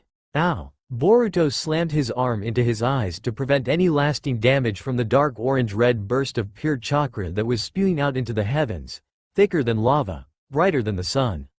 It was so bright, in fact, that the entire forest, and everything in its vicinity turned a vibrant, blinding white. Even with his hands over his eyes, and his lids smashed shut in pain, Boruto was still seeing stars. They dug into his retina like shovels, picking away, ever so slowly at his sanity. Then, the shockwave hit.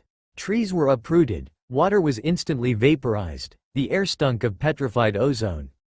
Boruto himself was flung into the air like a rag doll, and it took all of his strength and training in order to right himself mid-air and seek out an appropriate landing site, nearly a quarter-mile away from where he was standing only moments before. With a stifled, oof, and a sickening crunch, Boruto smashed into the trees across the forest like a meteorite, breaking branches and tree trunks and, most likely, bones as he did so. Finally, he stopped his graceless plummet back to earth in a tangled mess of tattered clothing and ruptured skin. He laid there for a few moments, before letting out a low groan of pain and moving to begin getting up. www. He shook his head a bit in agitation, trying to shake the spots burnt into his retina away for the moment, before remembering just how he ended up here. His father had done that. Boruto couldn't help but gape, as he cringed and turned to look back at the place that his father was still occupying, a good 500 yards away. The light was still insurmountably bright, and Boruto had to strain carefully past his outstretched hand silhouette in order to just barely make out the form of the seventh Hokage, underneath a massive beam of red energy that was pulsing into the sky like a beacon to the gods. Naruto's clothes were beginning to singe and burn, that much was obvious, even from so far away, but still he endured, standing steadfast atop the crumbling visage of Hashirama Senju. Then, with all the pizzazz of the flicking of a light switch, the beam of energy died off after what seemed like hours of perpetuation. It faded from the width of the entire valley, to simply that of the statue it was being released above, to that of Naruto's own size, until it was simply just a flickering pinprick, splashed across the slowly darkening sky. Then, it was gone, and the quiet whispers of the forest began to return. With a stifled grunt, Boruto made to stand, only to cry out in pain when his right leg buckled over itself in a grotesque fashion. Definitely broken, he cringed, falling backwards again, and clutching his thigh in discomfort. Then, there was a flicker of light and smoke before him, and the dilapidated form of Boruto's father materialized in front of him. "Boruto?" He panicked immediately, after seeing the state of his son. Are you okay? I told you to get far enough back." He rubbed the back of his neck sadly. "Granted, that was much bigger than what I was expecting, but it's all over now." He turned his attention back to the boy, and Boruto realized that his father's eyes had returned to their cobalt shade, steeped in concern. "I'm fine," he grumbled, but the grimace on his face when he moved his lower leg betrayed his voice, causing it to crack under the strain. Naruto shook his head and immediately began to root around the crash site for a small, yet thick length of branch to secure Boruto's leg with. After finding a suitable candidate, he bent over and gently placed it parallel to Boruto's limp leg. "That'll work," he breathed to himself, before frantically looking around for something to tie it off with. His eyes settled on his bandaged right arm. Without a second thought, the creamy white bandages were unraveled from his eggshell-colored right hand in an instant, and he began to wrap the gauze securely around his son's leg, both above and below the point of fracture. Boruto just watched in abject fascination as his father did the one thing that he had never seen him do before: take the bandages off of his right arm. For as long as he could remember, that hand was always covered, all the way up to the shoulder. It was simply one of the unique enigmas of his father that shrouded him in superstition. But when the wrappings were undone, Boruto was honestly surprised at what he saw. The arm was nearly pure white, almost like the color of fresh milk. Well, at least the parts of the arm that weren't riddled in strange markings and tattoos, that is. Boruto hissed in pain, breaking his train of thought, as his father tied off the last of the bandages carefully and attempted to help him to his feet. Well, foot. He would have to use his father as support for the other side of his body until he could be seen by a proper medic. For what it's worth, I'm sorry, Naruto said quietly. I never intended to hurt you. I don't plan to ever have to do that again. Boruto just blinked in confusion, before replying just as quietly. What just happened? He paused for a moment, deep in thought, before continuing.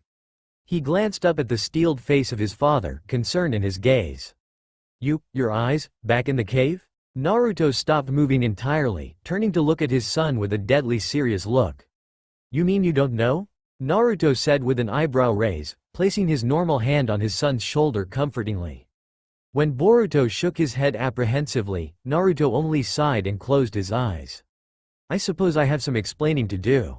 Come on, it's a long way home, and we need to figure out what's going on, he said with a small twitch of the lips. Then, he turned back to the horizon, narrowing his eyes. I have a sneaking suspicion that we're currently in the middle of a foothold situation.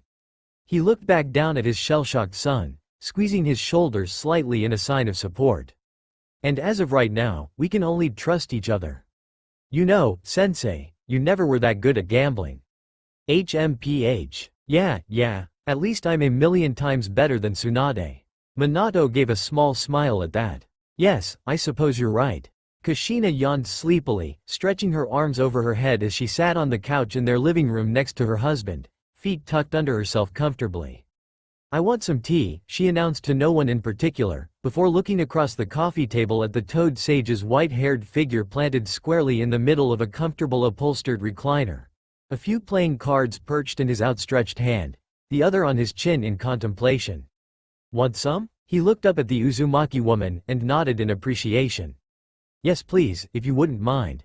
Minato smiled as his wife stood up again, wobbled on her sleepy legs, before stumbling to the kitchen, a hand planted over her mouth in an effort to stifle the loud yawn that was trying to break out. When she disappeared in the kitchen, Jiraiya sighed and yawned himself, setting his cards face down on the neutral ground that was the coffee table. So, when do you want to start? Minato didn't need to ask what it was he was talking about, because he himself had been asking the same question all night. I don't know, honestly. They could be anywhere by now. There's no way that we could find them now, unless we employ every single Anbu in our ranks for the job. And there's no telling who exactly is behind all of this, Jiraiya hinted enigmatically. But Minato knew all too well who the sage was referring to. For all our sakes, I certainly hope it's not him. I don't think Hiruzen-sama could handle putting both his student and his best friend down within 2 weeks of me taking his job. The fourth simply let out a dry chuckle, tossing his own cards back on the table. He's supposed to be retired, not an assassin. Regardless, diverted Jiraiya, we have to be open to any and all possibilities. Whatever is happening is most likely occurring in conjunction with the Chunin exams the next few weeks, and we just so happened to catch 2 of their less particular agents before they could do any real damage. Jiraiya smirked. Well, unless you call you falling on your ass real damage. Minato smiled defeatedly. Yeah, it wasn't as grandiose as you're making it out to be. Oh, I'm sure, the pervert winked, crossing his arms. After a few moments of comfortable silence, where both shinobi rested their eyes and delved deep into their own thoughts, Kushina came waltzing back into the room with a platter, complete with steaming kettle, 3 small cups, and a tiny jar of milk and sugar. Then, suddenly, they all froze. Minato's eyes launched open as far as they could go, whereas Jiraiya just narrowed his and leaned back up in his chair. Kushina, however, collapsed to the floor, hot tea spilling across the floor and her clothes. She didn't make a sound. Kushina? Kushina! Minato yelped, flipping to his feet with a quickness not seen since the war. He was beside her before she even completely folded over herself, clutching her stomach ferociously. Slowly, the woman's eyes opened, her pupils completely dilated as they darted across the room, before finally settling on her own hands, gripping at the tea-soaked clothes wrapped around her midsection. She gaped for a moment, simply staring in horror, before slowly shifting her gaze to look at her worried husband. It's gone, she stammered, before her eyes rolled back into her head, and she passed out. That's all for now. If you want to see next part, then please like this video and subscribe my channel. Thank you.